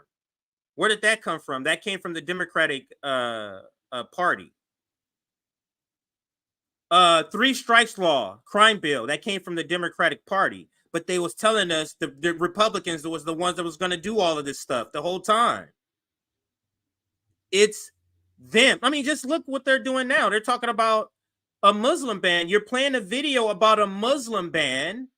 At the same time, the Biden administration is mad that the Republicans are walking away from an immigration deal that will severely change immigration on the border. But you want to show me a video from Trump. You see, Trump says more things, the Democrats execute more effectively. So let's continue with the interview. That's what they're trying to set him up with. Look at Trump bad. Now, what are you going to do? The guy has a great answer. This guy, I would love to see him on something else. But if you want to abolish the state of Israel, you're disqualified. We will revoke the student visas of radical anti-American and anti-Semitic foreigners at our colleges and universities.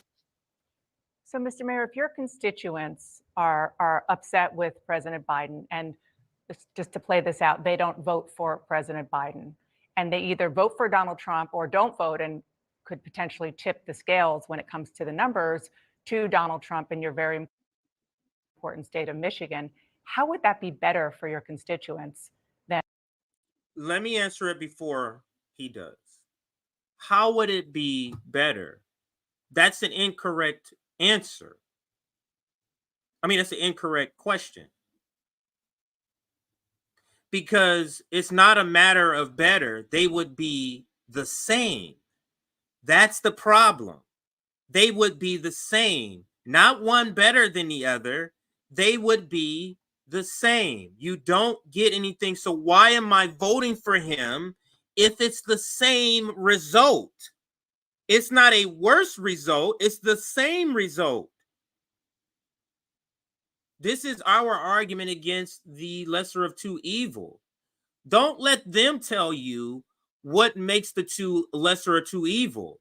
Oh, it's a lesser of two evil because the NLRB. Nigga, I didn't ask you for no NLRB shit. Is he lesser of two evil on healthcare? Who's lesser of two evil on defunding the military industrial complex? Who's lesser of two evil on providing single payer healthcare? They're the same on all of those shit that matters to you. Who's the lesser of two evil on $15 minimum wage? They're the same. You're effectively getting none of those things that I just mentioned from nobody. Let's continue. Than President Biden.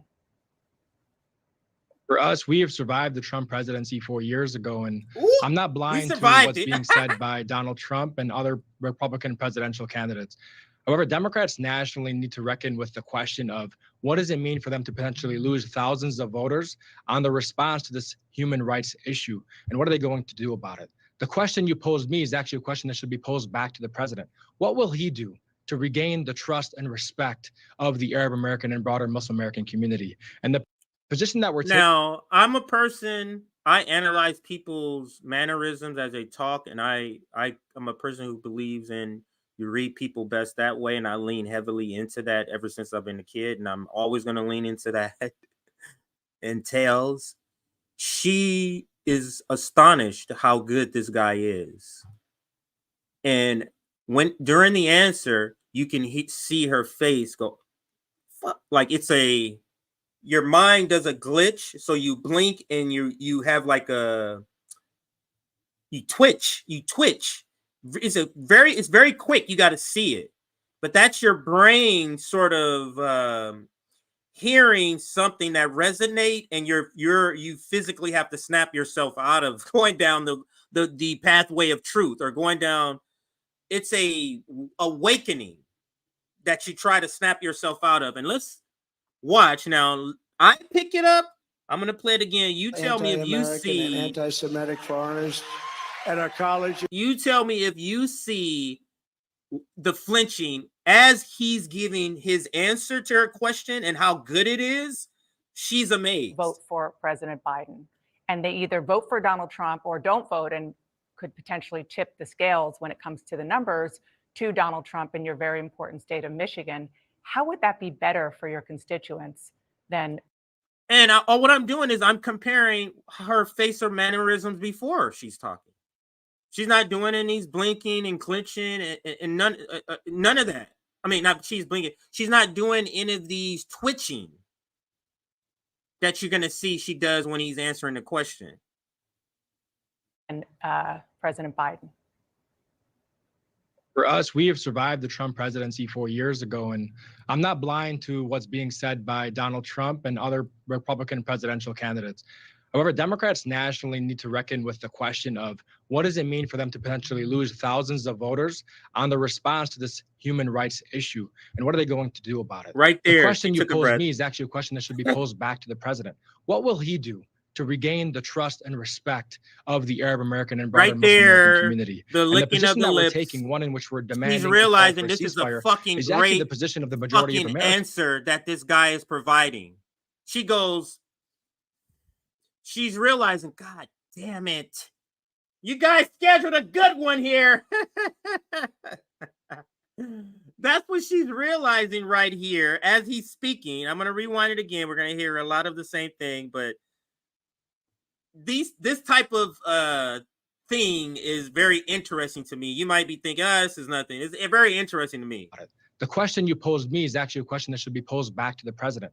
What will he do to regain the trust and respect of the Arab American and broader Muslim American community? And the position that we're taking, one in which we're demanding a call for a ceasefire, is actually the position of the majority of Americans. Over 60% of Americans support a ceasefire. Over 80% of Democrats support a ceasefire. So this is not out of line and out of touch of the general American people. Do you want Hamas to release all of the hostages that they have if you want this? You see where she goes now?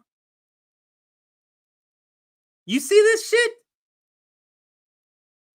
So he comes on here for you to sort of make the case on why, even with him supporting genocide, your own community should support Joe Biden. And when she's not able to convince him of that, now she goes on the attack. What do you want to do with the hostages? What? What does that have to do with what we're talking about right now? It's, oh, we can't convince you? Let us smear you then. Let's see where she takes this here.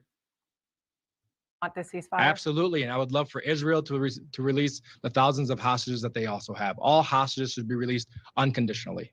Okay, because I hear a lot about a ceasefire, but not about the innocents who are. You see, she's mad. I hear a lot about a ceasefire, but not about, who gives a fuck what you hear? Like you're in the spaces of Palestinians and what you're going to hear what they have to say. Why? You see how she inserts herself to protect the establishment?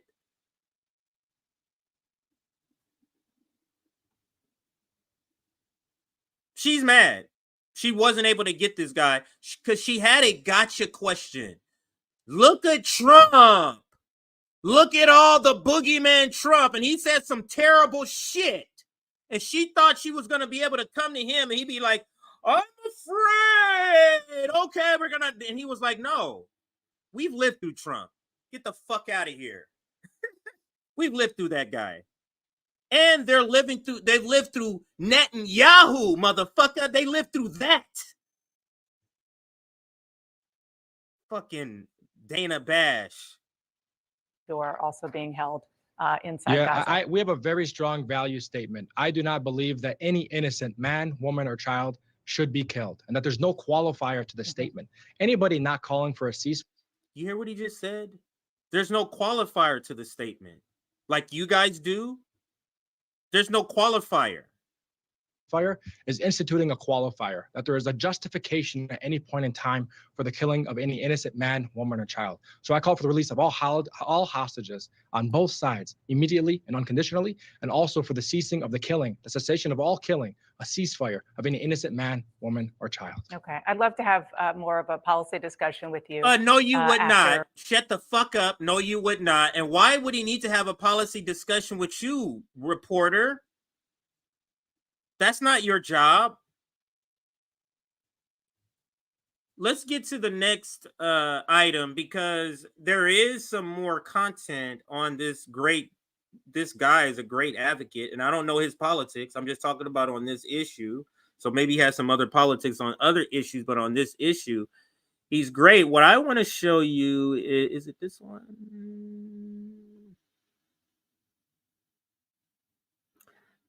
Where did I see it at?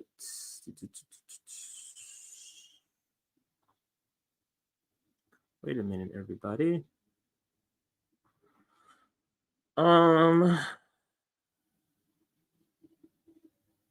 That is I thought it was a Breaking Points video. Let me look at my notes here. Yeah, Breaking Points interviews the Dearborn. So let's go to that one because I couldn't remember where I saw it. So let's go there. All right, so let's share this one, and we're gonna go to Breaking Points. I had it written down, but I guess I hadn't saved it. They interview the same mayor, and he gives a little more detail about what him and his community are doing about the abandoned Biden campaign and what's going on. Where is it at here?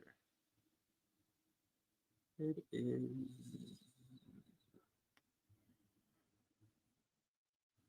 Am I tripping here? One second, everybody.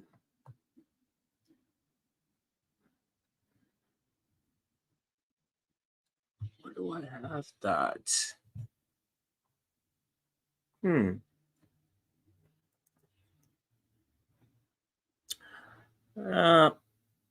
My bad. Okay. I am on the wrong platform. It's on this other platform. So Breaking Points had not clipped this. So this is on a different platform, and it's on this one. So let's switch it. Here goes that interview. So this was clipped live and put on. They did not clip this themselves. This is the Dearborn mayor. Now he's talking about canceling the planned meeting with the Biden officials. So let's listen to more detail on this. Joining us now is the mayor of Dearborn, Michigan, Abdullah Hammoud. Mr. Mayor, thank you so much for joining us. We really appreciate it. Thank you so much for having me. Absolutely. So you came to our attention recently. Let's put this up there on the screen, where you have canceled with a Biden campaign manager meeting over the unconditional support by the president for Israel. Given that you are the mayor of one of the most prominent Arab American towns, in the United States with a large population, we wanted you to join us and to tell us a little bit about your decision not to meet with the Biden campaign and some of the electoral politics that inform that. From our perspective, we believe just that this is actually not a moment for electoral politics. If we want to talk about Palestinians and what's unfolding in Gaza, this is not an issue of campaigning and poll numbers. This is an issue that is before us through a lens of humanity. And so if we want to have a conversation about changing course for this White House administration, about how they move forward, I don't have that conversation with campaign staffers. I have that conversation with policymakers. I see. So you would be open, for example, to speaking with the president or his advisors directly. It was more the idea that they would reach out from a campaign and electoral perspective that you found, I don't know if you'd say offensive. How would you describe that? I mean, this is day 113 or 114 now. And up until this point, there has not been a single member of the administration that's made it out to the city of Dearborn to have a conversation about what's happening. And so for us, it's extremely dehumanizing that the first time this actually occurs is when you send out your campaign manager. Yes, we would be open to have a conversation with any individual that wants to have a constructive dialogue about how to move things forward. But if you want to have a photo op, if you want to say that you listened or spoke to the Arab American community just to have that talking point, that's not a conversation that we're going to give in on, or a conversation. Man, these guys are fucking based. I'm loving what's coming out of Detroit.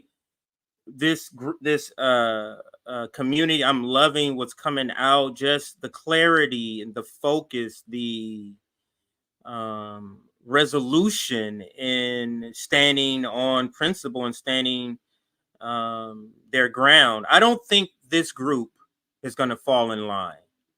And you heard what he said. We've lived through Trump. That's not a scare tactic no more for you to use. We've lived through Trump, so we'll be cool. Conversation we want to be a part of. Yeah, Mr. Mayor, we've watched with some interest around the dynamics within this. As you said, you didn't want this to be part of electoral politics. Almost certainly why that they reached out to you. We some previous data, for example, we can put up here on the screen shows just how critical the Arab American vote was in the state of Michigan for 2020. What would you say then to President Biden? Electoral politics can be downstream then of policy. What would you say if you were to be able to meet with him about the concerns that you have in amongst your constituents? I think immediately I would say is we have set a very low bar as a community. We want to back a president that does not support a genocide. We want to back a president who believes in a value principle that I hope all Americans believe in. There's no justification for the killing of any innocent man, woman, or child. That is a very simple statement. And if you oppose that statement or disagree with that statement or try to add an asterisk to that statement or a qualifier, that says more about your moral compass than it says about anything else. And so I'm shaking my head because this guy is clearly explained it in some of the clearest terms that I've ever heard. And it's so simple, and maybe that's why I haven't heard it. Because it's so simple. No qualifiers on it. There is no qualifiers. There is no reason that justifies any of this. No qualifiers. And then he says this for the Democratic liberals who want to pretend like they are always the good guys. They like to bask in that understanding. He's like, so if you try to add a qualifier, then we need to talk about your morality. So you liberal Democrat who try to add a qualifier of Hamas is using them as a shield, you Democratic social Democrat who try to say, Hamas did this so they can retaliate. That's Bernie Sanders. None of those qualifiers are suffice. So I agree totally with this mayor of Dearborn. Just going to listen to maybe a little bit more. Not going to listen to all of this. And then we're going to get into this final part of this presentation. And so that's what I would tell the president.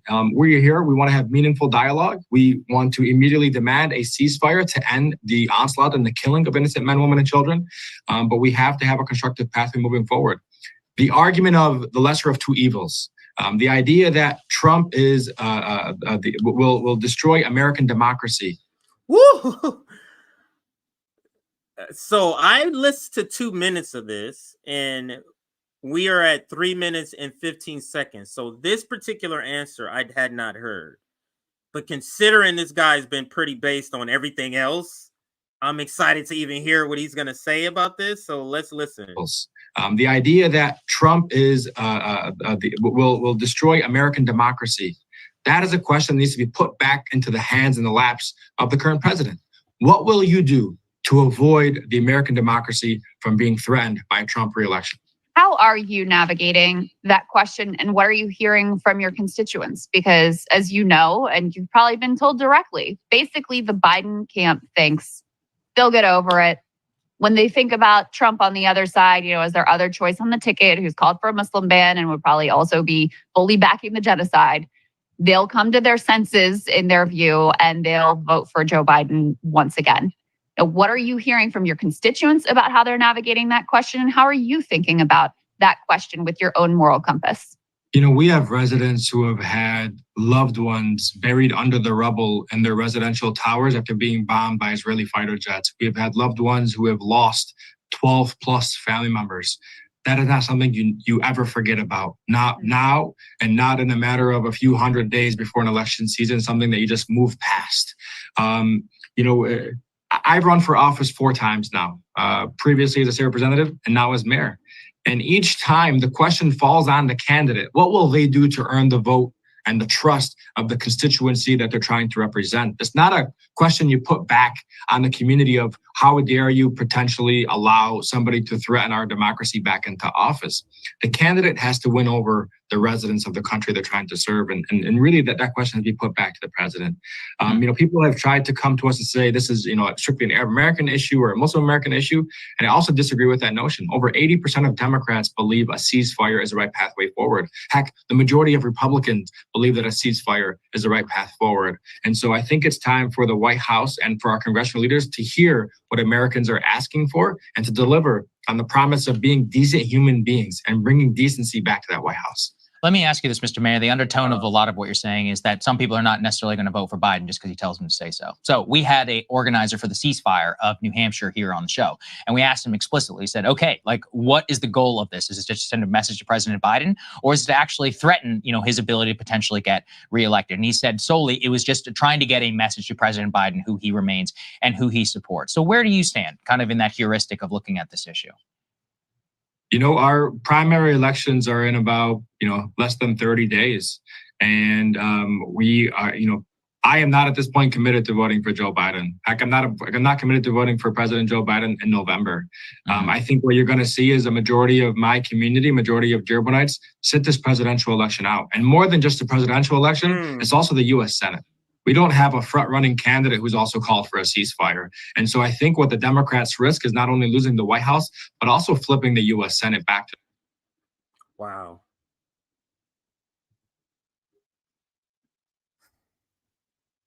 And yet they still do nothing. So it begs the question, do they really believe democracy will end with Donald Trump?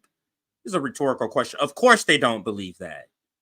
If you believe that, you would change the filibuster. If you believe that, you would easily call for a ceasefire. According to news outlets, you don't like Netanyahu, Biden. So what's the problem? Back to the Republican stronghold. And so for us, that's what's at risk. And if you believe that being attached to Benjamin Netanyahu's right-wing government is worth that sacrifice, then by all means move forward and you'll see the consequences in November. Mayor, what would you need to see from this president for him to earn? Can we just be cool with his answer and move on? Let's not continue in trying to pry out answers. The answer is he needs to call for he already explicitly said it. Ceasefire, stop funding this shit. Your support. It's hard to even come up with a list of things of what would it take to earn support. I think for me, it's what would it take for us to begin to have a dialogue along that pathway? And the immediate thing, again, is to call for the ceasefire. We can't continually read about nearly 200 people being murdered each and every single day that we wake up. For Dearborn, for us, this is very much real, right? These are our parents' villages that are being bombed, our parents' villages that are being ethnically cleansed. And so for us, we need decency. We need to be dignified and respected for the human beings that we are, and not only political calculations that are taking into account whenever elections come around. Wow. Finally, Mayor, we covered a moment ago Nancy Pelosi's. This guy is great. I would love if somebody could get him on. I would love to have him on the show because he speaks and he sounds like he's a Democrat. The way they're talking to him and the way he's answering a couple of those questions. So maybe he's a Democrat, but he's a Democrat in a different way, I guess, where he's saying I won't vote for him because he's not going as far as to say there's nothing he can do at this point. But I guess it's similar by saying I don't even know how to answer what he could do, but I know just to get to talking about that requires a ceasefire. Like just to even begin talks about what you could do and we can figure out what you can do. But to get there, we need to have a ceasefire called. And I just hope that they stand their ground is what I hope from this movement. You will be supported by, everyone if you do stand your ground. But this video with the mayor speaks to this headline, and that is Trump is currently massive leads in Wisconsin along with 6 other states. And you heard what I read about it. about this, but let's go to some of the numbers. And I read that part. Here it goes. Here's another tweet of mine that we're going to examine with more detailed numbers here. And here it goes. And it says, this is what I said. I said, this is what it looks like when you torch your most important constituencies. And this is a Bloomberg Morning Consult poll. So this is not no flimsy poll. When you're talking people like Reuters Ipsos, when you're talking about ABC, when you're talking about YouGov, Washington Journal, these are all like polls that when they come out, people stand up and read them, or sit down and read them, I guess is a better way. But look at these states here. Insane. And they say, he'll never he'll never. Let me restart.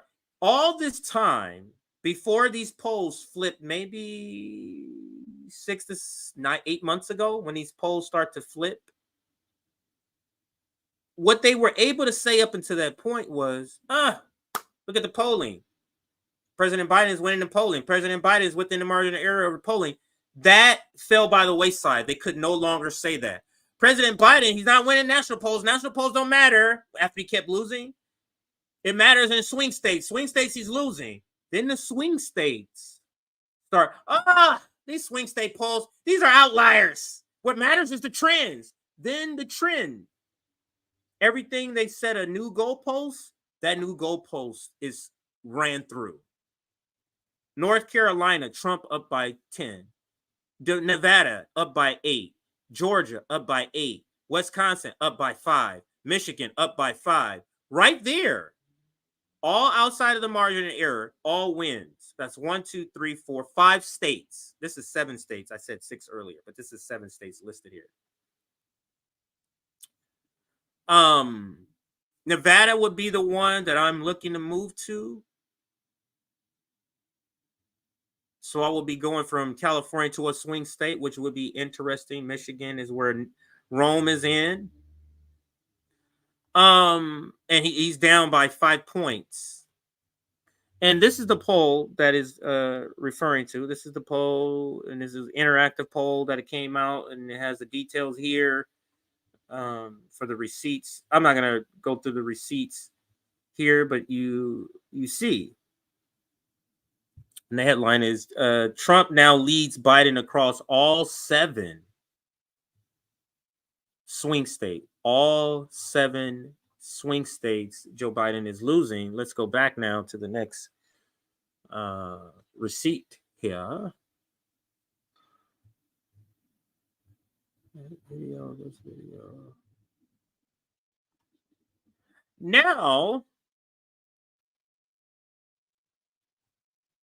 let's go into another matter, and because it speaks to one of the overarching sort of topic, and that's this: are Democrats trying to hand the election to Donald Trump? Because when you think about issues like Palestine and immigration, student loan, $15 minimum wage, healthcare, and this one right here that you see on the screen, East Palestine. President Biden still hasn't gone out to East Palestine yet, which I don't know why I didn't know that. For some reason, the last time I heard he was going to go out, and I just thought I had missed it, and it was just not that big of a fanfare that he went out there, and that's what I thought. But no. Donald Trump calls out Joe Biden for finally going to East Palestine a year later, and here's the headline: Trump knocks Biden for going to East Palestine 1 year after train derailment. Do I have a little snippet? Yes, I do, and I'll read a little bit from the article here along the right-hand side. Trump, the GOP presidential frontrunner, has long bashed Biden over the issue.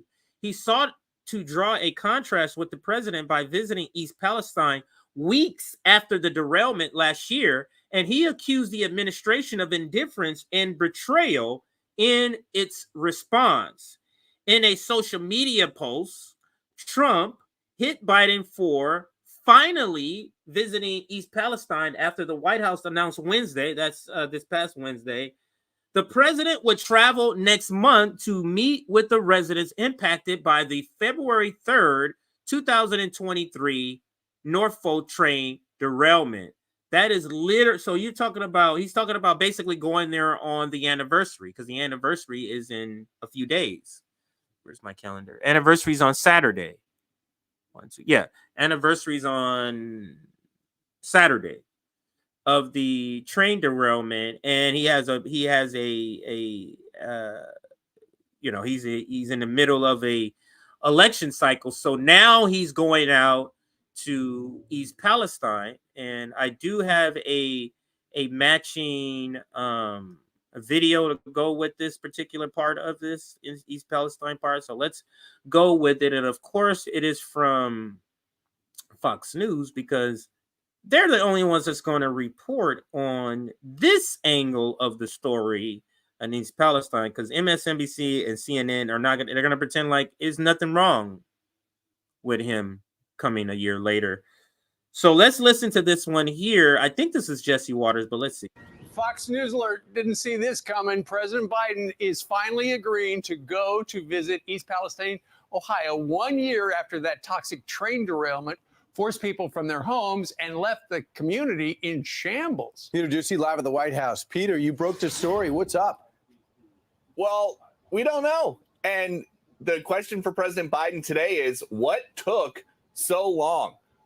The mayor of East Palestine told one of our White House producers, Pat Ward, earlier this month that his preference at this point, after a year, would be for President Biden, and this is a quote, he said the best time for him to come would be February of 2025 when he is on his book tour. And the mayor there, Trent Conway, also said, we have heard nothing from the administration about a visit. He also said, I don't know what he would do here. Now, a couple months ago, while we were waiting for this announcement, we asked Karine Jean-Pierre about the holdup. Just one more. The president said over the long weekend that he hasn't had the occasion to go to East Palestine. I just haven't been able to break. The derailment was on February 3rd. The president will go to East Palestine. He promised that he would, and he will. You saw him. So he was not on a break when he was in Lake Tahoe? I will say this again. The president is going to go to East Palestine, as he has said that he is committed to do. You saw him. Time since then, many trips to Delaware. There was a Christmas week in St. Croix. There was time at Camp David. But the flight to Cleveland, Ohio, which is less than an hour on Air Force One, was too much to take a break for the president until now. Again, we have no idea why this announcement is happening now, except for the fact that Ohio is a battleground state in the election year that we are now in. We also have some flashback sound from residents about the president visiting. We will have that shortly. But, people were really, really mad. They didn't have it ready. Biden. And the administration gave us a whole list of stuff that he did. We know that he sent the transportation secretary, Pete Buttigieg, but that's not the same thing. And there are national tragedies all around the country that President Biden recognizes as painful to communities, as things that are hurting people that live in this country that he represents. And they send the president. It happens all the time, multiple times a month. It has not happened for East Palestine until now. The anniversary, the 1 year anniversary, is on Saturday. We don't know anything except the White House is just telling us he's going to go in February. Yeah. So, Peter, I know Democrats were calling for the president to go. Republicans were demanding that he go. And then Donald Trump went. So were they trying to give it a little breathing room between Trump's appearance? It's a lot of breathing. Yeah, exactly.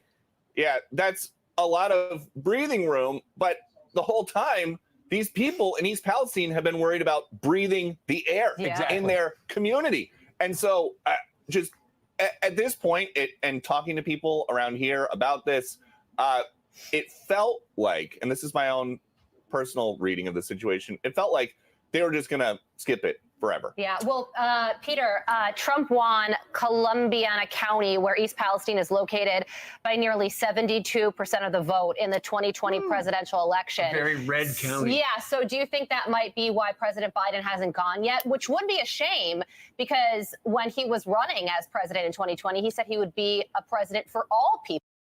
You know, it took me a while to know that the guy on the left, far left in the black jacket, is the son of the guy in the yellow tie. I didn't know that, even though they look very similar, and both of them are named Peter Ducey. That's how that tells you I don't pay attention to the name. I'm listening to what they're saying so much I don't really remember their names too often. But then I realized, I was like, wait a minute, that must be his son. But yes, there you go. Hooking up his son. That's okay though.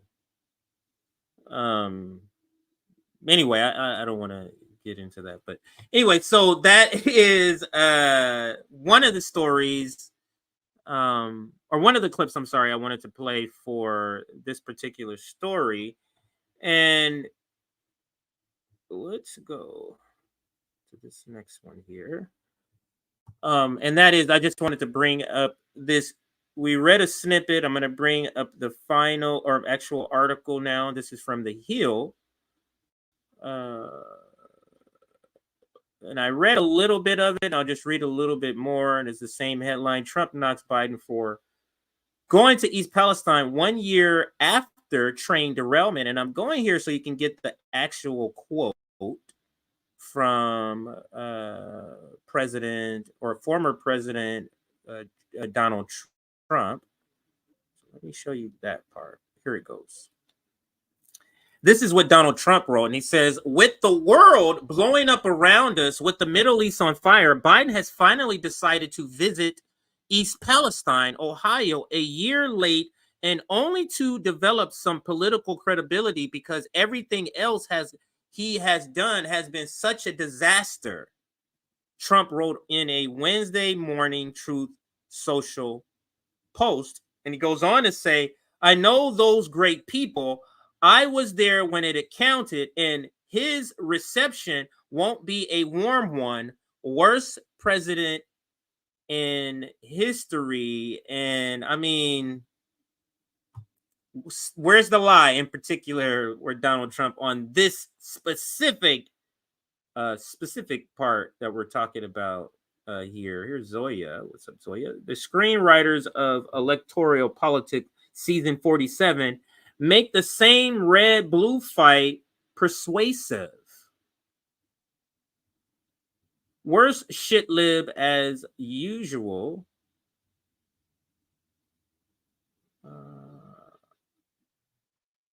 Flint, Michigan water contaminated. What about it? All right, let's read this other couple of super chats here. Let me see what else I got for you guys. Should be about it, right? If I'm looking at the time, if I calculated everything right, I shouldn't have any other ones. Trump dropped out of the thing. Nope, that's all of the stories for today. But as usual, what I do is I go through my feed to show everybody what is breaking since we've been on here. But I'm going to be reading some super chats, so we're not ending the stream anytime soon. I'm just going to the next part here. Here's our website you can check out. I'll get to that part in a little bit, but let's see what is popping, what's trending, what's popping on Twitter. Maybe we can call this a segment. What's trending, what's popping on Twitter? I'm live. So Sabby's on the radio show with Comrade Misty. Sabby's on the radio show with Comrade Misty. There you go, guess. Sabby on the Misty Winston show, TNT Radio. Any other video? Who's this? This is breaking. Months after organizing results in a victorious vote for ceasefire, Chicago is the largest city to vote in favor of a ceasefire. So it looks like Chicago has voted in favor of a ceasefire. Let's watch the video. That looks like, I think his name is Brandon Johnson reading it. So let's listen. I will exercise my vote and my right. I vote aye. Yeah!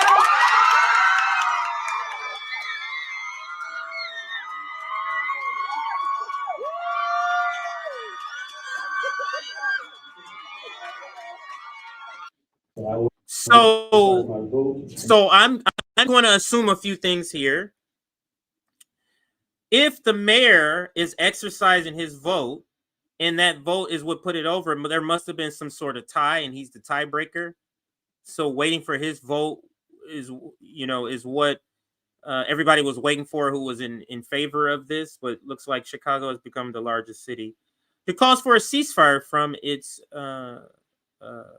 city council. Yemen armed forces target American merchant ship Cori bound for Israel. So it looks like they took out a ship, or was attacking a ship.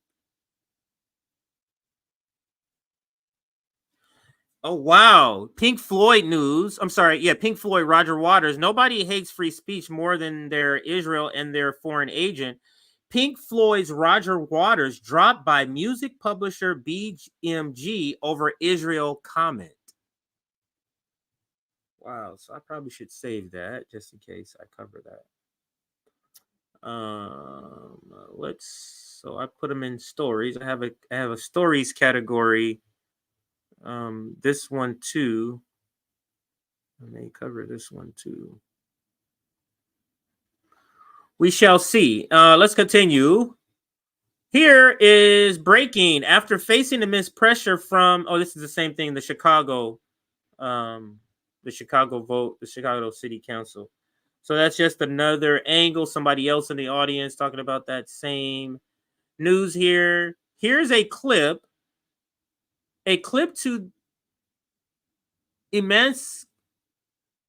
encapsulates. I'm sorry, I can't see in glare. A clip to encapsulate the absurdity of Destiny's argument throughout the debate. He accuses Glenn Greenwald of being partisan hat. Talk about the projection. So let's listen to this little clip by Turn on. I guess Glenn Greenwald and Destiny had a debate. These debates, I'm really not that into these debates, but I know some of you find it interesting. So let's listen. Just answer to humor me. How many people were killed by the insurrectionists on January 6th? I guess it depends on if you count them taking drugs. Is that killing themselves? Right. The only people who died, right, you can say some of them actually died, and one of them was shot by the Capitol Hill police. But the people who are being called insurrectionists or the attempted coup against the most powerful militarized nation in the world did not kill a single person on January 6th. That was why the anti-Trump media had to invent that a has lie no stop that with a the weird Capitol Hill partisan police officer. It shows what a joke. It's such a partisan. You're such a partisan hack. What the hell did you just say? Partisan. You're such a partisan hack. Just engage with the facts. Both of us agree that you don't need people to die for it to be an insurrection, right? Wait, so why do you keep bringing that up? You're the one who goes around devoting yourself and urging people to vote for one of the two political parties. No, that was a force of habit. When he said partisan hack, he's typically in these debates with partisan hacks. So it's a reflex for him to say that, even though Glenn Wall is not a partisan hack. It was a reflex for him to say that. But yeah, that was pretty out there. Parties. I have never done that in my entire life. I've spent the last 4 months attacking one of the core policies of the Republican Party, which is U.S. support for Israel. I don't go around encouraging people to. Yeah, like I'm just very uninterested in people like, what's this guy again? Destiny and like, what's the other guy name? Hassan? Is that the name of the guy? Jenks' cousin? Or nephew, and then what's the guy with the beard and the glasses? The moron. Like these people, they're unserious people, and I'm just not interested in debates with people that are unserious. Like, why do I care about your opinion? You're not going to be part of any revolution or movement at all. Who cares what you think? Anyway, that's how I look at it. U.S. launches 11th round of strikes against Houthis in Yemen. Here goes one here. New footage emerges of Israeli hospital operation carried out in Jenin. Remember, they dressed up as workers or something like that, and they came in and stormed. I think that's going to be it. I don't see any other videos. Let's watch this video with James Carville, though. He went on state media known as the Jen Psaki Show. I don't want to relitigate 2016, but Bernie Sanders cost is a reason. It's one of the reasons that Trump is there. I think this is great that Nikki Haley is saying, our hats off to these Republican donors that continue to support her. When, you know, obviously she doesn't have that much chance, but every day that she's in there, every day that she's on the attack is a good day. And she's putting Donald Trump front and center. And you know, a lot of these billionaire Republican donors that I really don't care for very much, thank God. Yeah, I never thought, thank God for maybe the Koch brothers or something, but keep her in there and stay on the cutting edge, because that's gonna cost him. I promise you. And I see Liz Cheney is giving us some money. Great, I'm all for it. We're going to do a cheers to the Koch brothers and Liz Cheney in 2024. Welcome to 2024. Here's where we are. That was pretty nauseous. But Bernie Sanders. All right, I got out of here. Show's over. I think I went through enough of the what's the latest on Twitter. It's not much, like nothing really major breaking. We'll end with Nick's video. How about that? Nick's birthday yesterday. Yesterday we raised $600 during his birthday for our next mutual aid sort of events for the community. So shout out to that. The goal is 2,000, but we've gotten to we've made. Let me I can show you. Let me see if I can bring it up here. Yeah, I can show you. How about that? How about I show you just to say thanks to everybody that contributed during Nick's birthday. And here he is, 720. We were at 120, so $650 we raised, and this is raising money to support our local community. This is for all chapters. We want to have sort of like a ongoing fund for all chapters that we can reach in and go, okay, RBN chapter in Orlando, they need to go do a hygiene run for some unhoused people under a bridge. Oh, the Long Beach chapter needs to go to Skid Row and deliver some blankets, and we just pull from this fund. So right now the target is 2,000. We've gotten 19 donations for a total of $770. So thank you to all of you that have contributed. I will put the link. Share. I will put the link in the chat. There you go. There you going? Yeah. All right. So there you go. The link is in the chat. And where else can I put this link for you to have it? There.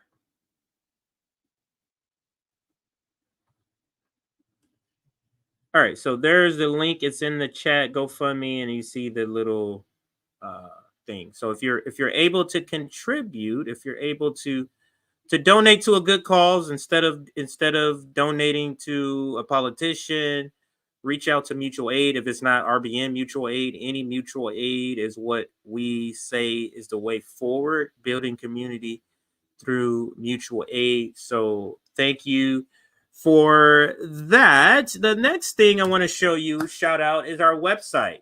So here is our website. You can check it out. You got About Us, you got chapters, you got RBN Library. So when you go to chapters, the chapters are, you see what we want to do, our goals for our chapters. And these are the goals if we combine all the goals across all 5 chapters and made one list. That's what you see here on the website. Then you can see the chapters. You see Boston. You see a picture of Sabby. She's the chapter lead there. Then you got the chapter lead in Orlando is JB, and then Rome and Detroit. Detroit is where the RBN Library is being built, and then KC, and then me in Long Beach. Now, if I move to Nevada, that's going to change to RBN Las Vegas. If I move to Nevada, so that's going to switch to. And it just so happens they have another large unhoused population in Nevada. Anywhere you have desert where it doesn't rain, as frequent as when you have high levels of homeless population. So the same sort of work I could do in Nevada also. So it's a very sort of similar dynamic as Southern California, and it's close to Southern California. Now, the other thing is on our website, this here, when you click on RBN merchandise, which is on the top right-hand corner, the furthest right hyperlink, it brings up our merchandise, and here is our merchandise. There's 11 designs. Of course, our logo is that is our most popular selling item. The next one would be the NATO shirt. So the NATO design is our next most popular design, and I'll put that in yellow so you can see. It says NATO is a terrorist organization. This is a yellow hoodie you can get. So check out our merchandise. You can also get it in a blue, or let's say you wanted shirts. You can get a tank top that comes in black, comes in white. So lots of different options of gear, long sleeves, hoodies. What else we got? Oh, wow. All right. I think that's it. All right. That's enough. That's enough of shooting the shit. Let's read these last super chats, and we are gone for today. You got Nick and Knight tomorrow, and also we got a special Nick and CJ show tomorrow, and also Sabby and JB show. Tomorrow we have Ajamu Baraka comes back to RBN. So Ajamu Baraka at this same time tomorrow. I believe it's sometime this tomorrow. Like, I want to say 1 p.m. Eastern, but between 1 and 2 p.m. Eastern. Here's Brother John. What happened to Maui? Stories seem to have died. Yes. When you live in an empire, and thank you for the super chat, Brother John. When you live in an empire, an imperious core, and that empire is doing a bunch of terrible shit, it is very easy for stories that you would think should be lasting in any other dynamic, any other time in history with lasting, but not in a time where the empire is falling and they're dabbling in so much terrible shit. You know what I mean? It's so pushed out by the next terrible thing that the empire is doing. Ohio was a bellwether state. It voted for all winners from 1964 to 2016. Florida agreed it all except in 1992. Ignoring East Palestine equals writing off Ohio, and I take it the same way. Thank you, Cool Blue 71, for the super chat. But yeah, you're just writing off Ohio. I mean, these are easily forced errors. This is the reason why I say, if they're forcing this many errors, this has to be intentional. Damn, I wish he was my mayor. And they're talking about the mayor of Dearborn. Yeah, he's pretty base. Thank you for that super chat. Putz the mouse. And then this one here, I read it before, maybe. Did I read this one before? Those 6 states, Georgia, no, I didn't. Those 6 states, Georgia, Arizona, Wisconsin, Pennsylvania, Michigan, Nevada, would be 2024 Republican pickups for re-electing Trump. There can be even more flip states. I'm looking at it as, and thank you for the super chat, I'm looking at this is going to be a whooping like Ronald Reagan. And I'm preparing a segment or a stream, and I might do it next week because this can't be done tomorrow. Where Donald Trump is more Reagan than not. Donald Trump is literally Reagan. He is the new Reagan. He is the new person that in 15 years, the Republicans are going to be like, man, you can't do it like Donald Trump did it. You know how they say Ronald Reagan, you're a Reagan Republican. They'll be saying you're a Trump Republican. So that's coming. Outside of that, ladies and gentlemen, this is going to bring it to a close for me. Let's bring this down. I think I might have an outro video for you. Oh, yeah. This one from Nick. So thank you for watching. Hit that like button on your way out. I appreciate everybody that watched it today. As the video plays, I will put up any comment that shows where you're watching from. So if you're in Detroit, if you're in Europe, if you're in Africa, wherever you're at, city, state, country, whatever you want to divulge. Shout that out, and I'll put that up as this video plays. Thank you for On CNN, Nancy Pelosi accused protesters of doing the bidding of Putin in Russia simply because they want to see less children die. Women and children, people don't have a place to go. So let's address that. But for them to call for a ceasefire is Mr. Putin's message. Mr. Putin's message. Make no mistake, this is directly connected to what he would like to see. She then called for the FBI to investigate these protesters for opposing the genocide the Democratic Party support. No, just wait. It gets even funnier because Nancy Pelosi was approached by anti-genocide protesters, and then she proceeded to have a Karen-style meltdown where she accused those protesters of being the secret Chinese. Stop the genocide. Stop the Holocaust. Democrats want the ceasefire. The Democrats want the ceasefire. The Democrats want the ceasefire. There is absolutely no way that Nancy Pelosi and Democrats are accusing other people of being hostile foreign agents as they do the bidding of a genocidal apartheid state. These people do the bidding of Israel. They sold their people out to AIPAC, and they have the nerve to call other people foreign agents? According to Nancy Pelosi, the 1,000 black pastors who represent hundreds of thousands of black people in this country are all secret Chinese or doing the bidding of Putin. I truly believe that years of Russiagate and unhinged xenophobic propaganda pushing for war with China has broken the brains of many liberals. If you view people that are against bombing women, children, hospitals, UN workers, and journalists as the enemy, maybe you're the terrorist. Maybe you're the problem. Genocidal politics was the end result of lesser of two evil politics that have dominated this country. Democratic Party politicians are getting frustrated with pro-Palestinian protests. They better get strapped in because this is going to be a long year.